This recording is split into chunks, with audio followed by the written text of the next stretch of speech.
Hey, how's it going, guys? It's Nate here. And a little over 2.5 years ago, I uploaded a video investigating the origins, nature, and just general lore surrounding Fallout's Zetans. The universe's little green, sometimes bluish, otherworldly creatures who have appeared throughout the modern franchise. However, despite the fact that I still think that video was one of the most thorough and well-researched investigations on that topic yet, over the years it's become increasingly obvious to me that there were several huge but well-buried details that I originally missed. Furthermore, in the days since, a number of Fallout 76 updates, and even tabletop game releases, we'll get to that, have continued to expand the whole mystery in some seriously dramatic and unexpected ways, which, at this point, I think warrant some serious review. Thus, in today's video, we are going to take a deep dive into all of Fallout's space lore, analyzing everything, game by game, not just what the franchise says about its extraterrestrials, which will be included too, but also what the games reveal about the final days of pre-war space exploration, how mankind's relationship with the stars in this universe both paralleled and broke with that of our own, and how aliens, Vault-Tec, Enclave moon bases, and Robert House all come together in one of the most convoluted and underappreciated narratives in gaming. Anyway, with our stage set, pour yourself an ice-cold glass of your best Gwyneth, set your Mr. Handy to Do Not Disturb mode, and relax, as we dive headfirst into Fallout's cosmic curiosities.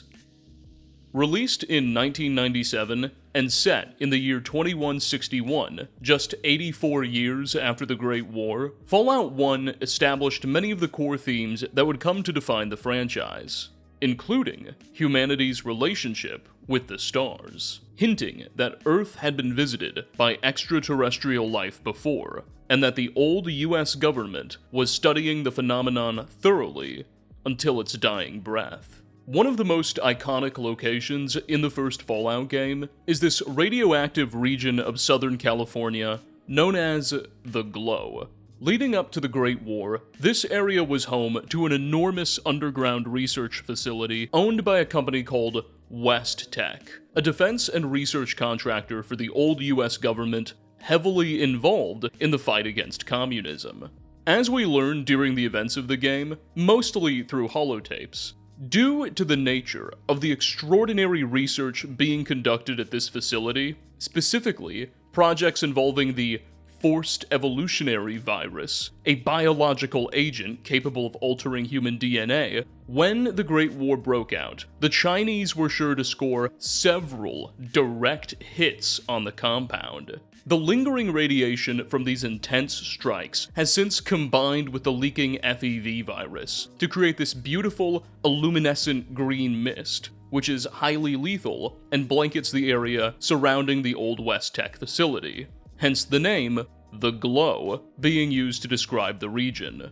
Anyway, during one of the game's side quests, the Brotherhood of Steel would send the Vault Dweller into the Glow, specifically the ruins of the old labs, to investigate the loss of a task force that they had previously sent in, and for us to recover some of their holotapes. Okay, so what does any of this have to do with space, I hear you ask? Well, while navigating through the old facility, we could find evidence of more research being done than on just the FEV. WestTech was studying weapons, explosives, and, apparently, extraterrestrial life. Within the structure's fourth underground level, there's this room we can enter, which features two large glass chambers, one full of a blue fluid, but the other completely broken. If we investigate behind the broken one, we'll find the remains of a very small skeleton, at least small skeletal body, with an enormous round head. Now, while the game itself doesn't really comment on this bizarre sight, it's just there, a look in the files reveals that originally, when the player approached and interacted with these strange bones, some text would appear on your Pip-Boy describing them. Lines such as, "A frozen corpse. This is definitely not of terrestrial origin. This body might be some kind of genetic experiment." Unquote. It's likely that whichever line of text you got would depend on your own intelligence skill, but the developers were entertaining the idea that WestTech and the US government were not only using this facility to study bioweapons, but conducting research on extraterrestrial life. Now, admittedly, one of the text prompts did suggest that this body could have been the product of a genetic experiment, perhaps related to everything else WestTech was doing here, rather than anything extraterrestrial. And I want you to keep that idea in mind. We'll circle back to it later, but not for a while. Anyway, for now, let's just move on beyond the ruins of this pre-war laboratory and see what else the Wasteland has to reveal about the stars. Fallout 1 also has this iconic, rare random encounter where upon traveling the desert, it's possible to straight up stumble upon the ruins of a crashed flying saucer with 2 alien skeletons just like the one we saw at WestTech lying next to it. On one of the alien bodies would be a unique weapon, appropriately named the Alien Blaster, which does a stunning 30 to 90 points of HP damage per hit, making it the most powerful weapon in the base game, combined with an enormous 30 round per mag ammo capacity.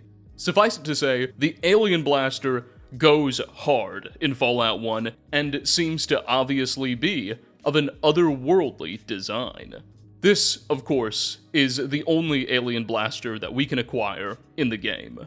The other alien body carries, and I'm not kidding, a picture of Elvis. He has a miscellaneous item titled Fuzzy Painting, the only such fuzzy painting we can find in the game, and it's clearly of Elvis Presley. The item's description reads, quote, "An image of a singer, obviously very old. The image has a felt coating that is still in good condition," unquote. This is clearly a bit of a meme, but a possible explanation, if we want to try and rationalize this, is that perhaps the aliens were aware of Mr. Presley's moniker, the King, and mistook him for a seriously prominent political actor at the time. Or maybe Interplay was just being silly. Finally, if you look closely enough, you'll note that the craft has the words, "Property of Area 51. If found, please return," printed on it, suggesting that these aliens may have been escapees, fleeing government scientists at Area 51, perhaps shortly before or in the immediate wake of the Great War. Aliens held captive by the government is a wacky idea, but it's one we're going to encounter later on in this video. But we're getting ahead of ourselves. Before we move fully away from this game and into Fallout 2 lore, there's one more topic I'd like to touch on. You see, in Fallout 1, towards the climax of the game, we could encounter these bizarre devices called psychic nullifiers. They're kinda hard to explain, gotta go on a bit of a tangent, but basically they're being used by the game's primary antagonist, a mutant known as the Master. The Master was once a totally normal human who went by the name Richard Gray, and spent much of his life as a doctor in the Wasteland. Sometime in the early 2100s, roughly 60 years prior to the beginning of the game, Dr. Gray began receiving reports from patients about bizarre mutant attacks on caravans and settlements coming from the direction of the Yosemite National Park. These reports only became more and more frequent, and eventually Gray joined an expedition that set off to investigate the nature and origin of these bizarre attacks. After a few weeks, the group eventually discovered the Mariposa military base, an old US government black site that, much like the WestTech building we discussed earlier, was conducting work on the forced evolutionary virus. Mariposa turned out to be swarming with mutants and automated defenses, and ultimately, everyone except Gray would be killed while navigating its halls. Well, not everyone. There was also this one survivor named Harold, but that's a story for another time. Anyway, Richard eventually fell headfirst into a vat of FEV and remained floating around it for several days until regaining consciousness and crawling out. When he emerged, Mr. Gray had already greatly mutated and would continue to do so. Accompanying his horrific physical changes, Gray also developed a near superhuman intelligence and an ability to read minds and telepathically communicate from afar. Simply put, he became psychic, among other things. Gray soon came to the conclusion that mutation by the FEV virus was actually a good thing. Something so good that it should be mandatory. And he began building an army of super mutants who have been abducting wastelanders and forcibly transforming them with the FEV virus to grow the Master's numbers. The villain hopes to eventually drag all of mankind kicking and screaming into the progress that is the FEV virus. Anyway, those are the spark notes, but back to that psychic nullifier thing. At the conclusion of the game's main questline, we're sent to confront the Master at his headquarters, an old vault beneath the smoldering remains of Los Angeles, known as the Cathedral. While fighting our way through its halls, we can eventually encounter these 4 people behind a force field called Psychers, and our interactions with them are very telling. Evidently, while the Master has had no trouble mutating thousands, perhaps tens of thousands of people with the FEV virus, none of his victims have ever been able to achieve anything close to the psychic powers that he enjoys. They just turn into your typical super mutants. Thus, over the years, he's been running unique experiments on some of his more loyal followers in an effort to create some psychics. These experiments have almost all ended in disaster and tragedy. But for these 4 people, for the 4 Psychers, there's been some success. While they've clearly had some screws knocked loose, these 4 Psychers are evidently able to listen to the thoughts of others at great distances. Unfortunately, again, the experiments seem to have driven most of them a bit crazy, and their powers are highly unstable. They're unable to filter or concentrate their psychic energy, making the powers kinda useless, and meaning that the poor fellows are constantly being bombarded by unwanted psychic thoughts, resulting in delirium and huge headaches. To address this, the Master has provided his Psychers with a bizarre type of headgear called psychic nullifiers, which, when worn, essentially nullifies their psychic powers, and allows them to live somewhat peacefully, free from most of their typical interference. Now, the game and quest don't really dwell much on the nature of these Psychers, nor the origin of their strange headgear. However, if you manage to secure one for yourself, either by simply stealing one or passing a speech check to convince a Psycher to give you one of theirs, it will render you more resilient to the psychic attacks that the Master will use later on in your final battle with the villain. Interestingly, while the game itself fails to elaborate on the origins or science behind the psychic nullifiers, the Fallout official strategy guide, a strategy guide sold separately from the base game itself and published by Brady Games, features a robust equipment list and a short description of every item in the game. Here's what it has to say about the Psychic Nullifier. Quote, Psychic Nullifier, a strange device, possibly the product of an alien technology. It blocks telepathic or psychic commands, unquote. Possibly a product of alien technology? Interesting. It remains yet unclear where exactly the Master acquired these devices from. It's possible, perhaps even likely, that they've been looted from pre-war government installations like the Mariposa military base or West Tech research facility. And hey, it seems quite obvious that the old government was interested in the extraterrestrial, so that's my guess for now, but we're still well short of any definitive confirmation. No matter, that about does it for Fallout 1's alien references. So, let's move on to the next game in the franchise and see what Fallout 2 has to offer. I promise, we're not done with the psychic nullifiers just yet.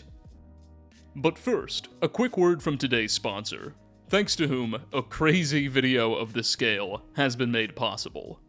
This video is being brought to you by a game that will absolutely devour your free time. StarCraft X. Picture this, a massive open world called the Exclusion Zone, crawling with danger, loot, and other real players. It's a hardcore PvPvE extraction shooter, where every raid is a gamble. Whatever you carry out, you keep, but if you die, you lose your hull. The tension is tremendous. The customization? Insane. You can tweak every part of your guns, sights, grips, muzzles, to fit your style, whether you're sneaking around as a silent scout or charging in with a heavy MG. And if you're short on time, there's fast session modes like deathmatch and gun game, just pure PvP action for a few minutes of adrenaline. Plus, endgame content is stacked. Wild zones with massive loot risks, clan wars where teamwork decides the victor, and co-op operations dropping soon. And you get to pick and join unique factions, like Dawn, Frontier, Mercenaries, or the Covenant, each with unique stories and alliances. There's so much to dive into, so jump into the zone right now and see what you can extract. Click the link down below in the description or the pinned comment, enter my code for exclusive rewards,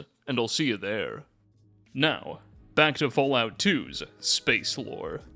Set in the year 2241, nearly 80 years after the events of the original game, Fallout 2 takes place in the irradiated wastes of Northern California and some surrounding border states, as opposed to Southern California in the original. It introduced the Enclave, wicked remnants of the old United States government, as the game's primary antagonists.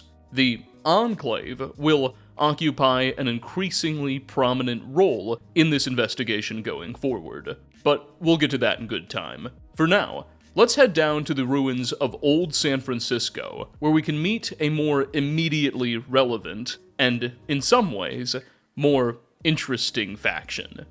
Lined up on the ruins of the Golden Gate Bridge, almost as if it were a takeoff runway, the Chosen One can stumble upon a massive space shuttle-like craft, equipped with what are clearly rocket engines. Speak to the nearby NPCs, and we'll quickly learn that this aircraft is in the possession of a local cult, who call themselves the Hubologists, and occupy a headquarters just around the corner.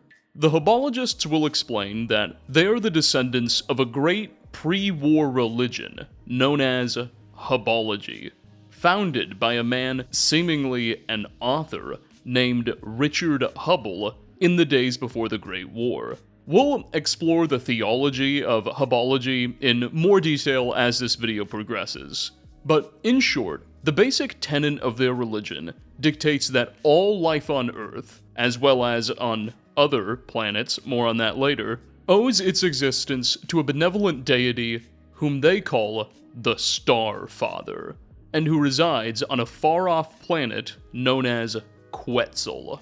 They believe that one day, their Star Father will invite all of his loyal followers back to Quetzal and award them with a semi-divine status to help restore order and shepherd the universe alongside him. Though, as we'll soon see, they also believe that their Star Father and the planet Quetzal can be reached early by some especially devout individuals through sufficient worship or even technological breakthroughs.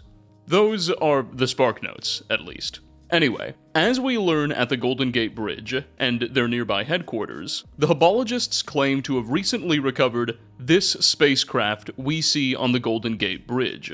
They call it the Shuttle, though occasionally refer to it as the ESS Quetzal, and they intend to use this salvaged piece of pre-war tech to take to the stars and hopefully reach the planet Quetzal and reconvene with the Starfather. Now, real quick, pause right here. Take a good, long look at this aircraft. It's unlike anything that currently exists in the real, modern world. Neither NASA or any other space agency has ever developed anything like this in our timeline. Indeed, this device, the ESS Quetzal, seems to be one of the great, unique technological marvels made by the pre-war government in the days before the bombs fell. Where the Hubologists found it, and how on Earth they managed to get it to the Golden Gate Bridge, is a whole nother question. This is just a theory of mine, but a close look at the craft reveals clear scorch marks and even dents, indicating that not only has it flown before, but that no official maintenance has been performed since its last flight. My theory is that the spacecraft now known as the ESS Quetzal was probably airborne, maybe spaceborne, operating beyond the Earth's atmosphere at the time the Great War broke out, and its pilots were forced to make an emergency landing afterwards and abandon the craft. Perhaps the Hubologists didn't really find this thing just lying around in the desert or whatever. Maybe the pilots performed their landing on the Golden Gate Bridge itself after the dust settled. This would explain the present scorch marks and how the craft ended up here without the cult needing to find it at an old military base or in the desert somewhere and drag it all the way over. That's just my kooky suspicion, anyway.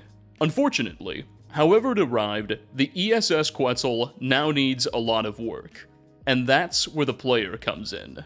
The Hubologists will offer the Chosen One the opportunity to join their faith and a subsequent couple of quests to help them get the ESS Quetzal space-worthy once more.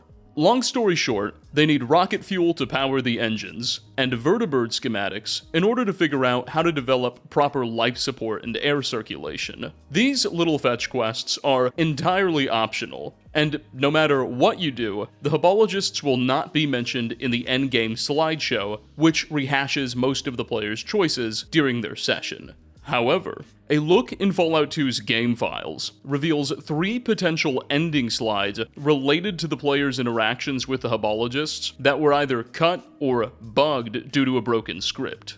If the player refused to help them acquire fuel, their first ask of you, they would eventually use a cheap alternative, causing their craft to explode shortly after takeoff. If you got them the fuel, but not the vertibird schematics, they would suffocate shortly after breaking through the Earth's atmosphere due to poor air circulation. And finally, even if you got them their schematics and their rocket fuel, they would end up running into a problem with their airtight seals and would die in orbit anyway. The scientists grew tired of waiting for the Starfather to come for them or provide the fuel they needed. Using a cheap derivative fuel, they launched an abortive effort to reach the stars themselves. Their shuttle exploded moments after takeoff. The scientists, unable to figure out how to create an airtight seal on their ship, went ahead and launched it anyway, believing that the Starfather would protect them once they left Earth's atmosphere. They perished in orbit. The scientists ensured a safe and speedy launch of the Quetzal. Unfortunately, they didn't account for having recycled air aboard their ship, and they perished in orbit.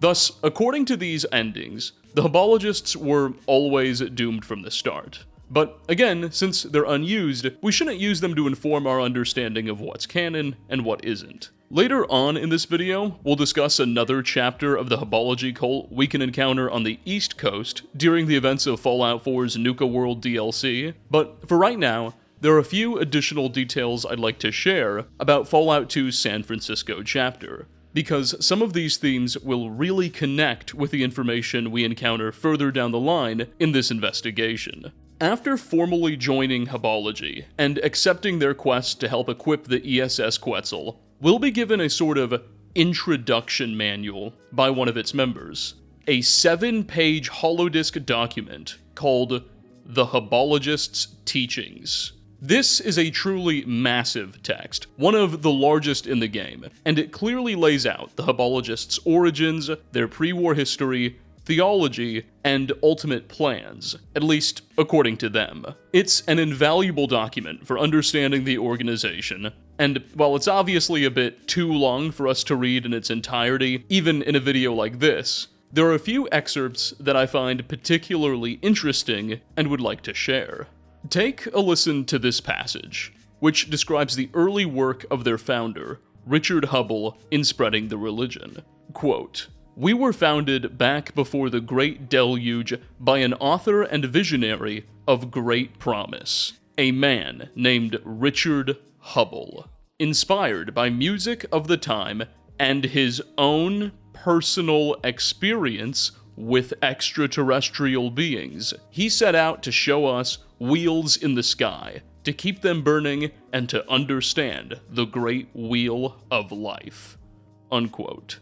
So, the Hubbologists claim that their founder and first prophet, Richard Hubble, was inspired partially by his own experiences with the extraterrestrial. While the whole Hubbology religion in Fallout 2 certainly sounds like a scam, and let's be honest, it probably is, as we'll see later on in the video, Richard Hubble may not have been lying about this part. Indeed, there is some evidence that the founder of Hubbology may have had direct contact with beings from the stars. But we're getting ahead of ourselves. That'll come much later. Here's another interesting excerpt from the Hubbologists' teachings. Quote, "This is our creation story.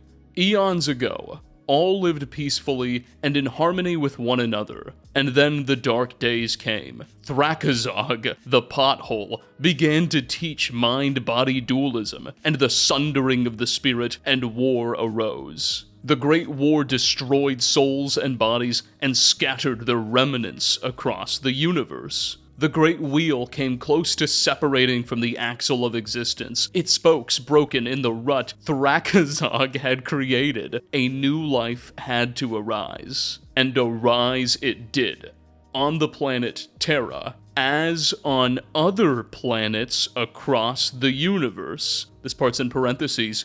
"We focus mainly on the life that arose on Terra, for while we believe that we will once again heal the sundered spokes of the wheel with our starry brothers, we must first concentrate on making ourselves useful spokes." Parentheses end here. "This new life was polluted by the soul pieces of the dead."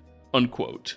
Alright, this little part is extremely odd-sounding, but in it, the Hubbologists unequivocally further endorse the notion of extraterrestrial life, and their belief that they will one day be united with their starry brothers. Anyway, we're nowhere near done with the Hubbologists quite yet. We'll see them again and return to their sacred texts later on. But for now, let's just get out of San Francisco and away from these kooky cultists, and see what else Fallout 2 has to reveal about mankind's relationship with the stars. Additionally, Fallout 2 reintroduced the Alien Blaster from the original game. At the climax of the game, the player would venture to the Enclave's primary headquarters and seat of government, the Poseidon Energy Oil Rig, about 100 miles off the coast of San Francisco, where we'd confront the Enclave's senior leadership once and for all, and ultimately destroy the facility. Well, while aboard the towering structure, we'd eventually find ourselves in this strange, maze-like room, which, according to writer Chris Avalon, was actually used by the Enclave to haze their newest members. Within this puzzle room would be several broken terminals. If your science skill was high enough, you could actually repair one of them, and the Enclave, really the terminal itself, would reward you with a unique item, or items, depending on what existing skills you had maxed out. I know, it's kinda hard to explain, but if you repaired the terminal by passing the science skill check, depending on your other existing skills, you would get something. So, for instance, if you repaired the terminal and had a maxed out outdoorsman skill, you would receive a pulse rifle and 10 microfusion cells. If you repaired it and had a maxed out first aid skill, you would get a first aid kit and some Kens. You get the idea. Well, if your speech skill was maxed out, the Enclave would reward you with an alien blaster and 30 energy cells. We've already established with the craft UFO and alien bodies that the Old World government was well aware of and studying extraterrestrial technology. But this interaction is our first bit of evidence that the Enclave, the government's nefarious successor, has been carrying on in extraterrestrial studies. For now, it's a niche little Easter egg, but this will become a greater and greater theme as our video persists. Moving out of the San Fran area, far to the northwest, within the deserts of what was once Nevada, lies the Sierra Army Depot, an undisturbed cache of pre-war munitions and technology, kept intact by automated defense systems.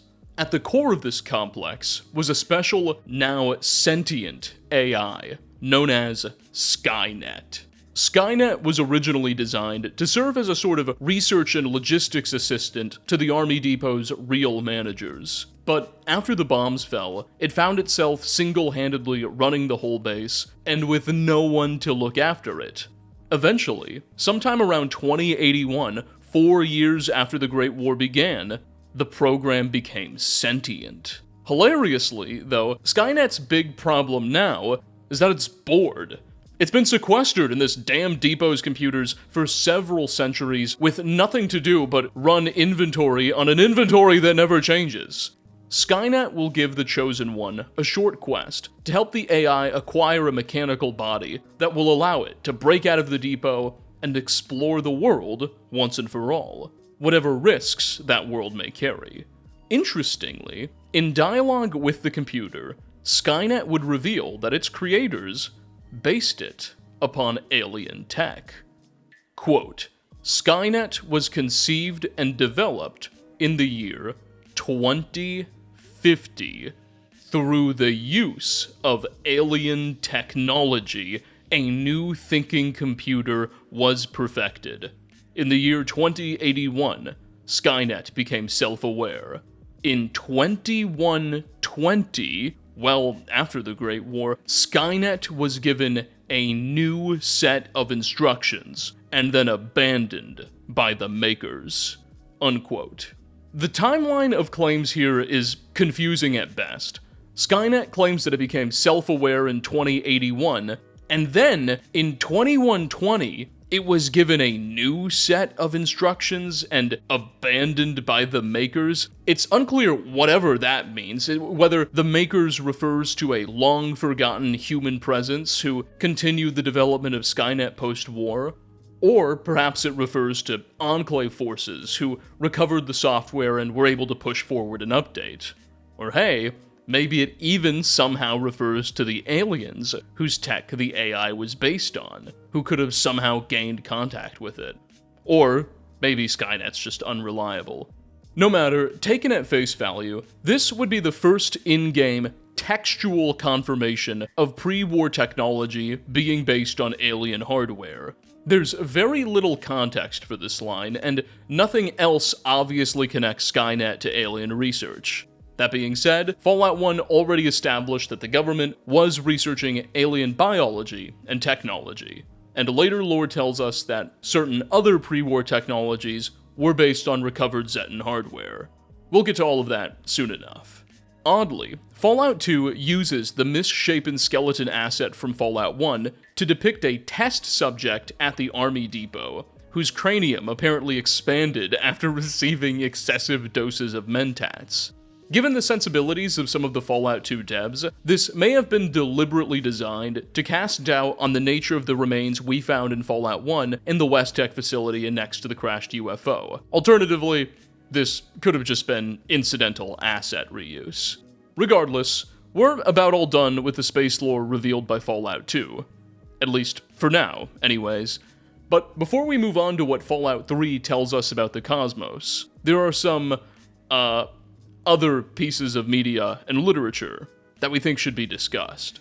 The Fallout Bible, as it's called, is a collection of documents, essays, and Q&As primarily organized by Fallout 2 writer Chris Avellone shortly after the game's release. Its purpose was to help organize and consolidate the universe's lore to address contentious debates within the community in preparation for future game releases. One question Avellone sought to address in the Fallout Bible related to the GECK devices. or the Garden of Eden creation kits. Instruments which had been placed in every vault and occupied important roles in both Fallout 1 and 2's storylines. These were devices that Vault Dwellers were meant to use to help them kickstart civilization after the all-clear signals were given and when they emerged from underground. However, after the release of Fallout 2, there was, and frankly still remains, enormous debate over what exactly it is that the Geks do. You know, some people think they're just big boxes of seeds and schematics that Wastelanders can use to get a slight edge, while others have argued that they may feature more advanced technology, matter replicators and whatnot. Here was Avalon's response to these discussions in the 6th volume of his Fallout Bible. Quote, "I'll start by saying that the Gek is a plot device, a MacGuffin. It had the ability to save Arroyo when in the hands of the Chosen One or a learned member of the Wastes. The Gek isn't really a replicator. It contains a fertilizer system with a variety of food seeds, soil supplements, and chemicals that could fertilize arid wasteland, and possibly selected sections of the moon's surface preconditioned to accepting the Gek into supporting farming. The Gek is intended to be disassembled over the course of its use to help build communities and so on." Unquote.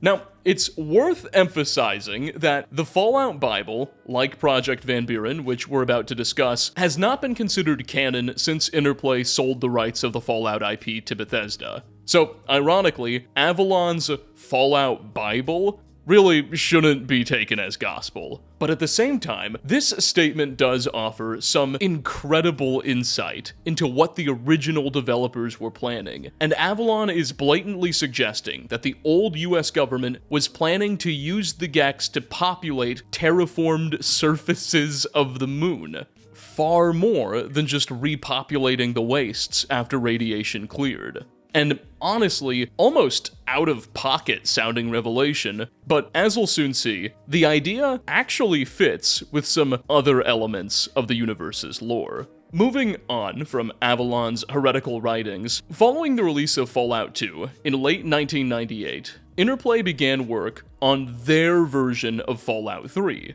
which they called Project Van Buren. The game would maintain the typical isometric format, though run on a shiny new engine, and be set in the year 2253, roughly 14 years after the events of Fallout 2, taking place primarily in parts of Colorado, Nevada, Utah, and Arizona.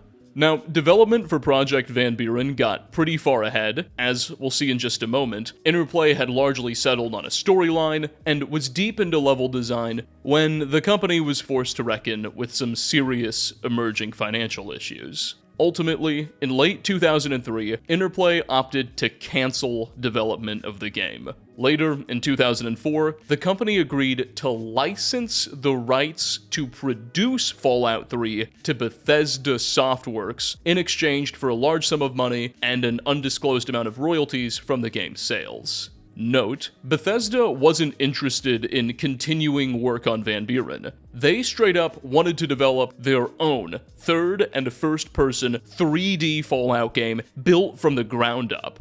Van Buren would remain scrapped. 3 years later, in 2007, just before the release of Todd's version of Fallout 3, Bethesda just straight up purchased the entire Fallout franchise. And the rest, as they say, is history. Now, interestingly though, following the outright sale to Bethesda, Interplay decided to make many of their Van Buren design documents public, and they even released the game's test demo. You know, Van Buren was definitely not coming out now, so might as well show fans what we were making kind of energy. The design documents are truly massive. Altogether, they feature several hundred pages of lore and narrative development for many of the locations Van Buren was set to contain and characters it would feature. And evidently, the stars were set to play a bigger role than ever before.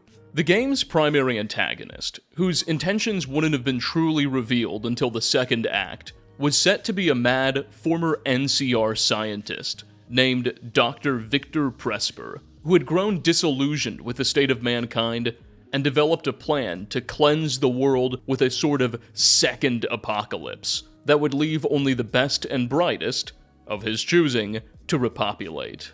He would take control of an old, nuclear-armed US military space station known as the Ballistic Orbital Missile Base, or BOMB-001, and rain nuclear fire upon the wasteland for a second time. Take a listen to what Van Buren's design documents say about the history of the BOMB-001 space station, because it's really incredible. Quote, 2073 was a turbulent year. Nuclear proliferation reached an all-time high. As a reaction to possible nuclear threats, the US government completed a space station/satellite that housed 24 nuclear missiles, each carrying 4 warheads. Named the Ballistic Orbital Missile Base, or the BOMB-001, it was considered the ultimate offensive weapon. The only things missing were the main power reactor and launch instructions and codes. However, since all other space and rocket facilities already used up their resources constructing the missiles for the space station and launching the cargo rockets to carry them to the base, the US needed to scramble to get the much-needed codes and a power reactor to the station. Their answer was to use the new Bloomfield Space Center, which was in the process of building a rocket ship that would go to Mars and convert the Mars rocket into a vehicle that would carry the codes and reactor to the base. The conversion started in 2074. So, in August 2076, the Hermes 13 space rocket was completed and ready to launch at Bloomfield. Unfortunately, by October 2076, funding for the rocket and Bloomfield had to be drastically cut and diverted to Volt technology, thanks in large part to the rising world tensions and imminent threat of nuclear war. The launch of Hermes 13 had to be put on hold. All personnel, except for a skeleton maintenance crew, were reassigned to other locations. Bloomfield, the BOMB-001, and Hermes 13 were essentially mothballed. In November 2076, take a good listen to this part, the Enclave seized control of Bloomfield Space Center. They knew nuclear war was just around the corner, so they tried to refit the Hermes 13 and convert it into a vehicle that would take selected personnel, mainly themselves, off-planet, destination yet to be determined. Unfortunately for the Enclave, the bomb started dropping less than a year later. Unquote. Wow. So not only would Van Buren have included references to a coming Mars mission, but the game would have suggested that in the days leading up to the Great War, the Enclave was scrambling to try and get themselves off Earth, abandoning the doomed planet for a yet undecided celestial body. Anyway, at the climax of Van Buren's main story, we would retrofit the mothballed Hermes 13 and ride it to the BOMB-001, where we would confront Dr. Presper in a final showdown and put an end to his deranged plans. Or, in true Fallout fashion, if we wished, we could decide to help him. Furthermore, one major location Van Buren was set to feature was the city of Boulder, Colorado, located about 25 miles northwest of Denver, near the base of the Rocky Mountains foothills.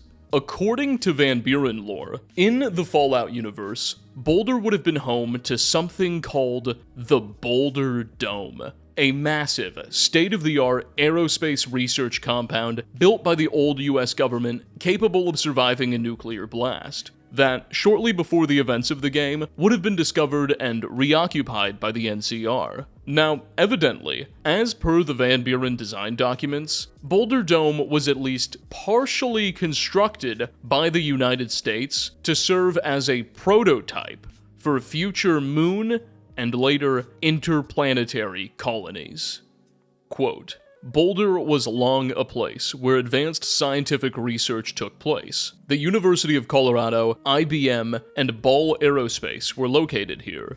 The military funded a program to create a self-sustaining research dome capable of withstanding a nuclear attack. This city of the future was to be a prototype for settlements on the moon and other planets, unquote. Thus, between failed Enclave attempts at interstellar colonization and evidently the construction of prototype interstellar colonies on Earth, Van Buren would have made serious gestures towards major advancements in the space race.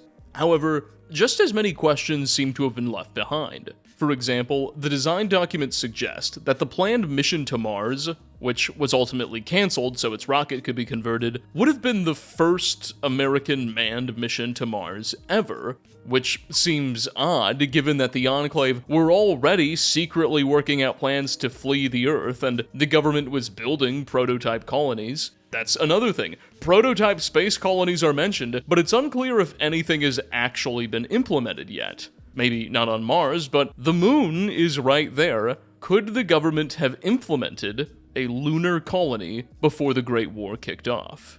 Whatever the case, I want you to keep these questions in your head. We're about ready to move on from Van Buren lore and take a look at Fallout 3, the first game in the franchise made by Bethesda. But first, there's one more piece of Interplay Fallout media that I'd like to show you, because it's pretty neat. You see, Tim Kaine was the man at Interplay originally credited with creating the Fallout IP. In the mid-90s, he was the guy who started building the whole project by himself, laying the basic groundwork for the universe and its lore before the company decided to assign many, eventually many more resources and staff to his project.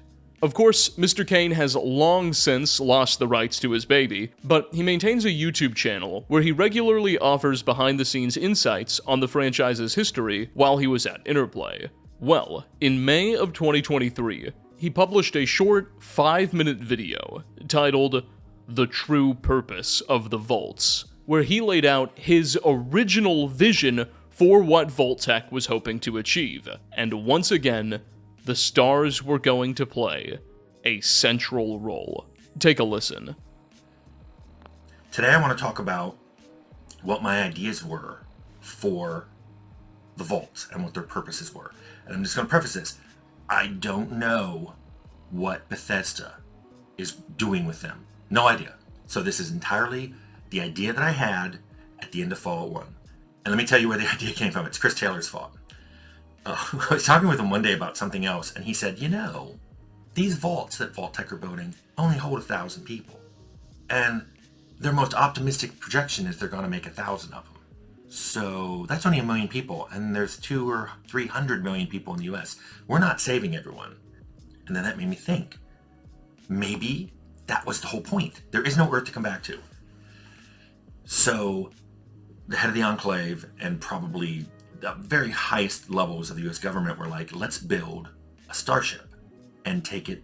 There's no good planets to go to in our solar system. We'll take it to nearby stars. But that will take forever. So it has to be a multi-generational starship. And the only technology we know how to build is atomic power. But nothing else we know how to do. We don't know how to feed the crew. We don't know how to put the passengers in suspended cryo storage, and also it would have to be for hundreds of years. Is that safe? Would that work? So of course, Vault-Tec director, not being the nicest person in the world, would probably have just said, why don't we use the vaults to figure out the technology we need in the ship? What I love about the vault experiments is it gave a purpose to Vault-Tec other than, well, let's save a tiny fraction of the American population and then release them back into a radioactive dead zone. That's the thing that doesn't make any sense. Making the vaults technological experimental beds with a purpose towards making a multi-generational starship to take our best and brightest away from Earth if there's a nuclear war, that made sense. So that's what we wrote down. I don't know, I can't speak to how they've been designed and developed since then, but I never view them through the lens of, look at these wacky experiments. Each one I was like, yeah, I can see how that would help make a starship. Thus, according to the universe's creator, Vault-Tec's true purpose was to harvest data on Americans to help serve the Enclave in the construction of a multi-generational starship. Now, interestingly, Given that the vaults were never expected to be populated until after the bombs fell, Kane's suggestion implies that the construction of this Enclave starship was expected to continue after the bombs fell, right? The Enclave must have been expecting to be working on their spacecraft decades, generations after the Great War, lest there would be no point in harvesting data from the vaults. One has to wonder where they were building that rocket, because it certainly wasn't Poseidon Energy oil rig. That said, as Kane himself has noted, his past statements no longer reflect canon. Whatever his original intentions were, it's now up to Bethesda to decide whether to honor those ideas or chart their own course. The same caveat applies to what's written in the Fallout Bible, including claims about Gex being designed to help establish moon colonies, and to all of the lore found in the now cancelled Van Buren design documents. None of that should be treated as canon by default unless Bethesda officially chooses to adopt it. However, as we'll see throughout the remainder of this video, there's good reason to suspect that Bethesda has indeed chosen to adopt many of the concepts featured in the Fallout Bible, and especially some of the space stuff featured in Van Buren, as official lore.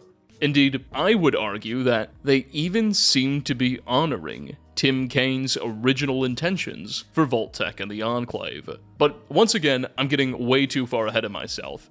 Let's continue our chronological investigation and head to the other side of America to take a look at what Fallout 3 reveals about the stars. In late 2008, Bethesda Game Studios finally released their first crack at the franchise, Fallout 3, and lucky for us, it expanded more on astronomy lore, if you will, than any of the game's predecessors. And as we'll soon see, while extraterrestrial life was given special attention in this game, Bethesda also went out of their way to flesh out pre-war space exploration lore as well. Within the National Mall, just a short walk west from the Capitol building, is the Museum of Technology, which is based off the real-world Smithsonian National Air and Space Museum, which is located in the same spot. The in-game museum features several exhibits, which offer us some of our best insight yet into the space program of the old US government. Events in Fallout's American space exploration largely seem to parallel those in our own timeline, at least up until 2008, with some notable exceptions. One of the most obvious deviations revealed by the Museum of Tech is an exhibit featuring the remains of an American astronaut named Carl Bell. The plaque nearby reads, quote, "This is the actual skeleton of Carl Bell, who died on May 5th, 1961, after his space capsule crash-landed. Carl Bell is credited as being the first human in space on board the space capsule Defiance 7. But this has been constantly refuted by both the Soviet Union and China. Defiance 7's last flight lasted for a total of 12 minutes and 7 seconds, as it achieved one full revolution around the Earth.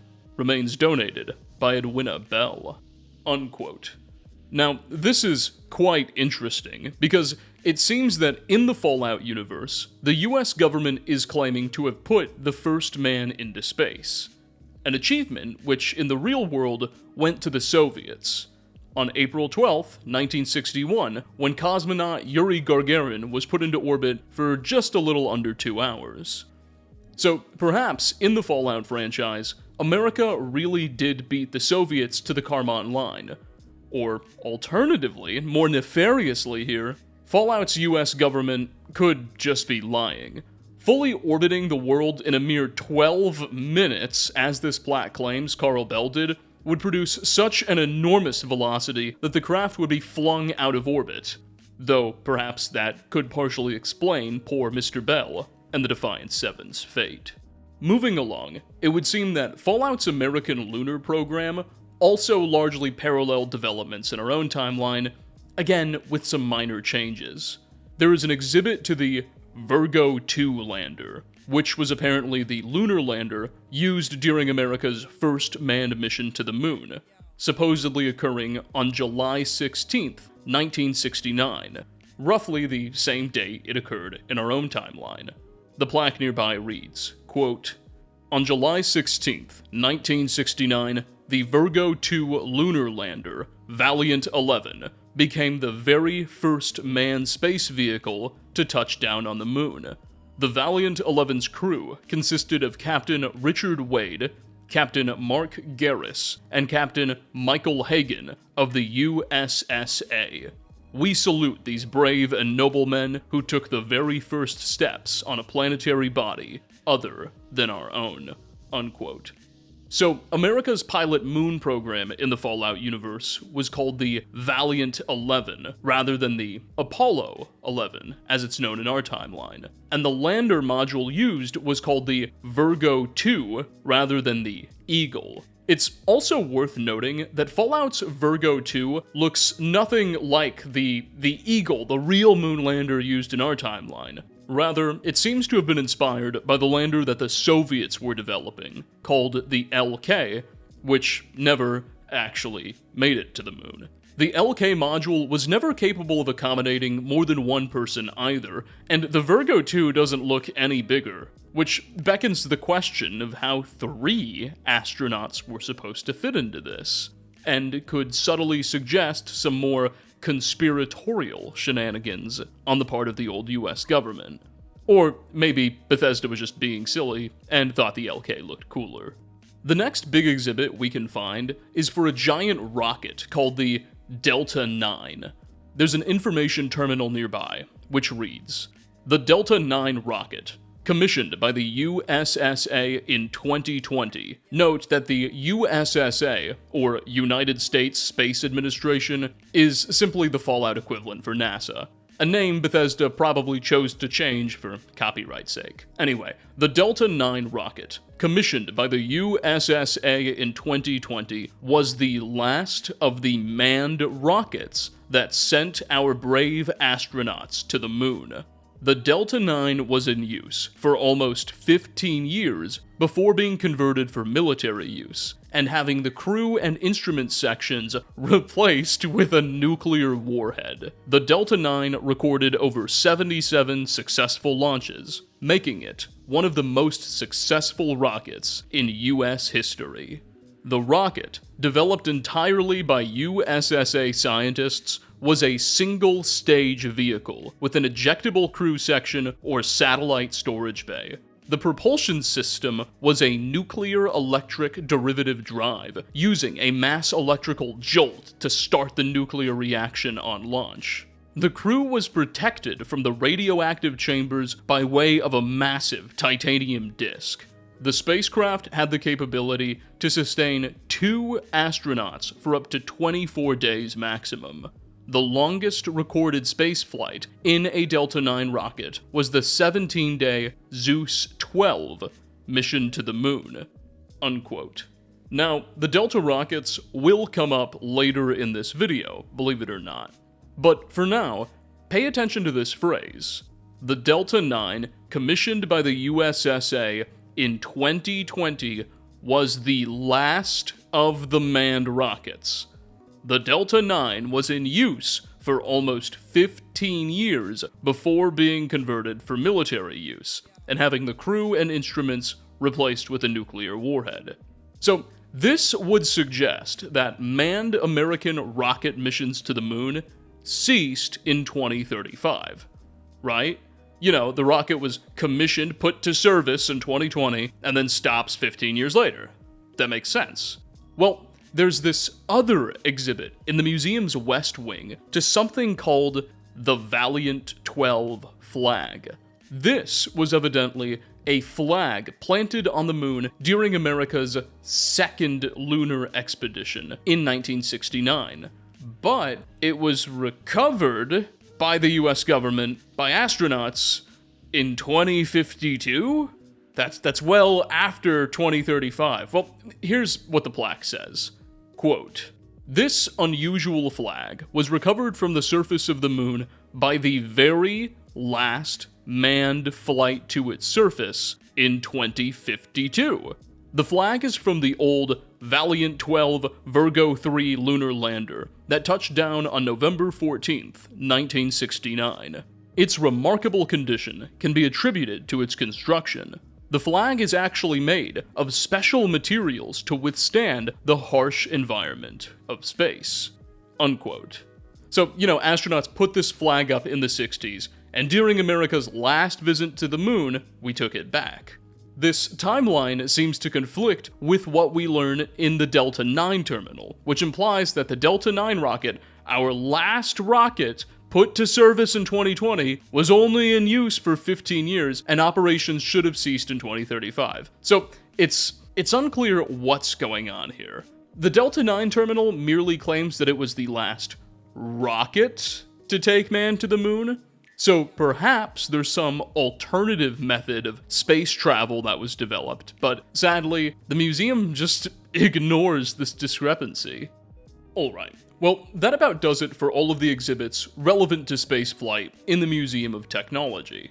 Now, something that was noticeably absent, which I think is worth a comment on, is anything referencing a Mars mission. A crewed mission to Mars is something that America's been dreaming about since it first reached the moon in the 60s. However, the Museum of Technology leaves the fate of Americans on the Red Planet somewhat ambiguous. There's a terminal near the planetarium, which features the schedules for various movies that people could buy tickets to, movies that would play at said planetarium. One film was titled The Long Road to Mars, which played every day at 1, 3, and 5 p.m. It's unclear if this film would have documented a previously successful crewed Mars mission, or was more literally about the long road ahead for a potential upcoming Mars mission, i.e. hasn't happened yet. Recall that in the non-canon cancelled Van Buren game, America planned to launch its first crewed mission to Mars and subsequent colonization efforts in 2078, its plans barely being interrupted by the Great War. Perhaps Bethesda has chosen to stick with that Van Buren timeline. Regardless, there's little else for us to review at the museum. So let's move on to another iconic DC structure, the Pentagon. Once the hub for the old government's Department of Defense, it's now the headquarters for the Brotherhood of Steel's Capital Wasteland chapter, who call it the Citadel. Ironic, given that, in Fallout, the Brotherhood is somewhat waging a war against the remnants of the old Department of Defense, but I digress. Throughout the old Pentagon, we can find various terminals, both those of the current Brotherhood of Steel scribes who occupy the area and busy themselves with research, as well as some old terminals left behind by the old Pentagon employees. In one of these terminals, we could find a top-secret report filed over 200 years ago, titled Paladine. It reads, quote, "Further investigations into the UFO codenamed Paladine have confirmed our suspicions. On the evening of May 3rd, 2062, an alien craft of unknown make and origin did indeed breach the airspace north of Hagerstown, Maryland, and crashed into a heavily wooded, non-residential area. Unfortunately, attempts to retrieve the craft proved unsuccessful. It could simply not be located, either due to some kind of advanced invisibility shielding, or because the occupants managed to make repairs and vacate the crash site before our arrival. Despite our failure of recovery, the significance of this event cannot be denied. We are not alone." Unquote. Thus, by 2062, the US government recorded conclusive proof of extraterrestrial life by way of the detection of an alien craft, which they were unable to recover. Now, the isometric games already very much hinted at these themes. What with the Area 51 UFO encounter and the ET bodies kept in vats at West Tech, not to mention Skynet's claim of being based on alien tech. But this terminal serves to confirm Bethesda's continued interest in this plot point, and perhaps gives us a floor to work from. Evidently, it's in 2062 that the government becomes conclusively aware of extraterrestrial life. Speaking of crashed UFOs, what the Pentagon was unable to recover in 2062, we can find an example of, as in the north-central section of the map, just north of the MDPL-13 power station, we can pick up a radio signal in our Pip-Boy, called Recon Craft Theta Beacon. When played, we hear a strange, unintelligible language, repeating itself, briefly interrupted by periods of static. Take a listen.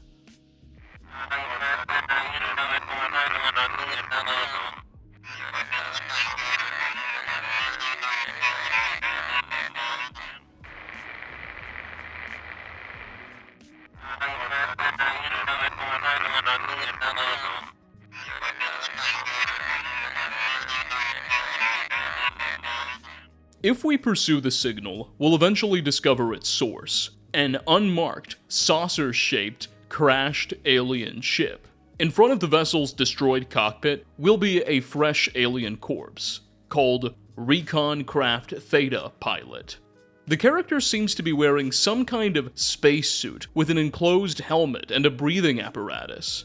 Next to the remains lies a unique weapon, the Alien Blaster, as well as 120 rounds of alien power cells, which function as the blaster's ammunition. The Alien Blaster is perhaps the best weapon in the vanilla game, its damage rate only being eclipsed by mini nuke launchers like the Fat Man, but this weapon is much more precise, with an infinitely faster rate of fire. It'll be able to disintegrate most foes in 1 to 2 hits, dealing over 100 damage per shot and guaranteeing a critical multiplier with every hit. With 10 shots per magazine and a rather fast reload time, the only downside is the blaster's relative inaccuracy. Shots tend to wander a bit at a distance, and it makes it inappropriate, or at the very least, inefficient for long-range combat. In fact, given that we only get 120 shots, we probably shouldn't be using this at mid-range either. Thus, in its stats and behavior, the Alien Blaster of Fallout 3 very much resembles its Fallouts 1 and 2 counterparts, which themselves were excellent weapons, but struggled a bit with precision. Now, as many of you are probably anticipating, this UFO crash site plays a role in the iconic Mothership Zeta DLC questline, which is of great relevance to this video, but we'll get to that in good time. For now, I want to show you another Alien Blaster we can acquire, because believe it or not, contrary to what I suggested in my original Fallout Alien video, this is not the only place we can get one. In Fallout 3, there exists an incredibly rare random encounter which may only occur once per playthrough, where the lone wanderer will witness some projectile, maybe spacecraft, hurtle towards Earth before suddenly exploding in a fiery ball in the sky. Out of this explosion, 24 alien power cells will fall from the heavens, along with a unique version of the Alien Blaster, called the Fire Lance. Note, this can all be kinda hard to find, as these items fall out of the celestial explosion and land kinda randomly. It helps to look for this all at nighttime, as the power cells will glow a bit in the dark. The Fire Lance is interesting, because despite its enormous rarity and uncertain spawns, it is, in most respects, a much worse weapon than the Alien Blaster of which it replaces. It will usually break down after just 60 shots, twice as fast as the normal blaster, and it only does 80 damage per hit, versus the normal one's 100 damage. That said, it has a unique ability that causes 2 points of lingering fire damage per second for 5 seconds when an enemy is hit, and this ability is tied to the Pyromancer perk. Meaning, in theory, if you've got the Pyromancer perk, it can actually work out to be just about as good as its normal counterpart, but usually won't work out that way. Now, this item's name was likely inspired by a certain unused cut interaction from way back in Fallout 1. You see, in the original Fallout game, there was this character we could hear about named Jason Zimmerman, who was allegedly killed by raider gangs in the ruins of Los Angeles shortly prior to our arrival, as a part of some factional politicking. His death is the basis for an ongoing feud between the Regulators and the Blades, 2 rival gangs. Evidently, Interplay had originally intended for Jason Zimmerman to be a living character who was kidnapped rather than murdered by the gangs, and there was going to be a short quest where we could rescue the character. We can still view his dialogue in the game files. At one point, upon rescuing him, Jason would say, "Hey, are you from really far away? Have you had a lot of adventures?" And one potential sarcastic reply you could give would be, "Actually, I'm from Mars. Want to see my fire lance?" That's a pickup line if I've ever heard it. It's impossible to know what exactly Interplay meant by implying this. My best guess is that in the days before the Great War, there may have been some cultural phenomenon, perhaps conspiracy theories linking aliens to Mars and alleging that they use fire lance blasters, and that idea has persisted into the days of the Wasteland. Perhaps aliens are genuinely, in some way, connected to the Red Planet. This is an idea that we'll touch upon later in our investigation, but for now, all we can say for certain is that Bethesda appears to have drawn on this cut interaction from 1997 when naming this blaster we see in a rare 2008 random encounter. While there are no other alien blasters we can obtain in the vanilla game, more on that later, there are actually some additional locations where we can get our hands on more power cells. And these locations, for obvious reasons, might be a little telling. A short walk just east of Fort Bannister lies this unmarked, enormous crater, likely the place of impact for a Chinese nuke meant to disable the fort at the onset of the war. The crater continues to produce lingering radiation, supplemented by the nearby radioactive waste barrels scattered around it. But at the bottom of the hole, beneath the remains of an overturned military supply truck, will be 96 alien power cells, just lying here. Evidently, this alien tech was capable of withstanding a direct nuclear hit. This location also obviously makes clear that at least some alien tech was in the possession of the old US government, and notably, even seems to be of interest to the new government, too. Because if you approach this Bannister crater after having completed the quest, The Waters of Life, a small Enclave camp will spawn here, with several Enclave scientists in full hazmat suits wandering around, suggesting a recovery effort of some kind. The Enclave seems to have known about these power cells and was very interested in their recovery. And finally, while we're here, I'm getting a little ahead of myself, but the Fallout 3 official game guide, Game of the Year edition, is a comprehensive atlas of all of Fallout 3's locations, quests, characters, and factions, including DLC content. It was written by Prima Games in conjunction with Bethesda's own writers, and contains some remarkable lore insights. One of the factions briefly described by the guide are the Aliens. And while it spoils some of the Mothership Zeta lore that we'll discuss shortly, the description contains some interesting info about Fort Bannister.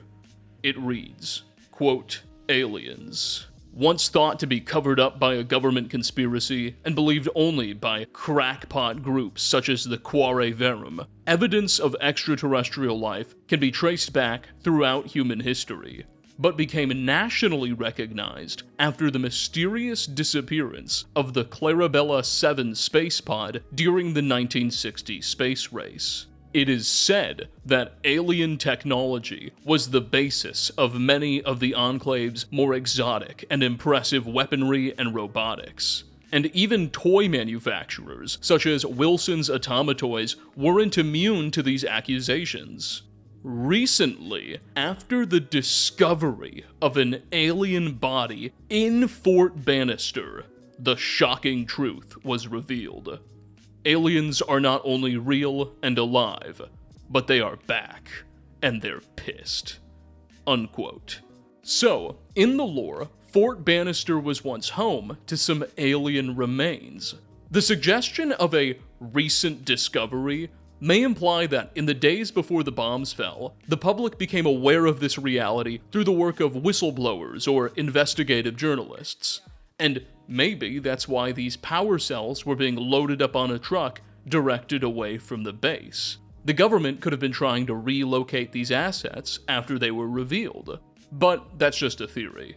Sadly, despite what the game guide says about alien bodies, Fort Bannister itself doesn't contain much else relevant to this investigation. It's occupied by Talon Company mercenaries, and inside all we'll find are some auto turrets and defense terminals, with no further reference to the stars.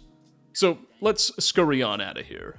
North of Andale, within the Fairfax ruins, lies Fort Independence, an old US government research facility and bunker, which now serves as the fortified headquarters of the Outcasts, a splinter group of Brotherhood of Steel knights, paladins, and scribes who have rebelled against Elder Lions and the Citadel's leadership, believing that they have strayed too far from the Brotherhood's original purpose of collecting and regulating advanced technology, hence the name Fort Independence. Get it? These Brotherhood troops have declared themselves independent of Elder Lions. Anyway, on the eastern side of the large bunker complex, beneath the main building, tucked away safely behind a master-locked iron door, is a small armory, filled with some high-level gear. There's a minigun, stealth boys, plasma weapons, and within one of the ammo crates, somewhere between 2 and 122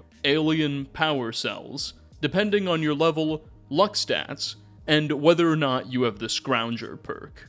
It's unclear who exactly was responsible for stocking this armory. The Outcasts are, again, uniquely interested in the gathering of advanced tech, so it stands to reason that they could have found these cells during some expedition and brought them back. But Fort Independence was also originally a research and intelligence base for the government, so it's conceivable that they were already here when the Outcasts arrived.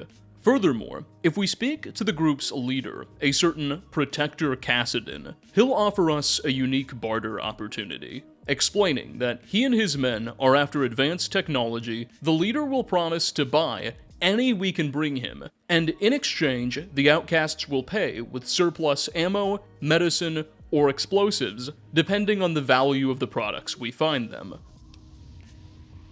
It's simple enough. Bring in technological devices, and we'll pay you for what you find. Big things like power armor or energy weapons are best, but we'll take things like sensor units or spare parts too. You never know what's important. In return, we'll pay you with your choice of 5.56 ammo, grenades, stim packs, or Radaway. I'll bet they're more useful to you out there anyway. That's what I like to hear. You can start immediately. You'll report directly to me. I'll take in your gear and dole out your pay. Now get cracking. If you decide to bring Protector Cassidon back an alien blaster or fire lance, which is not a good idea once the item's condition gets bad enough, you'll get to hear unique dialogue lines, where the leader of the Outcasts will express amazement at your find, and your payment, however you choose to receive it, be it ammo, medicine, or whatever, will be of a far larger quantity than normal. Take a listen. If it isn't our local scavenger for hire, what have you found for us today?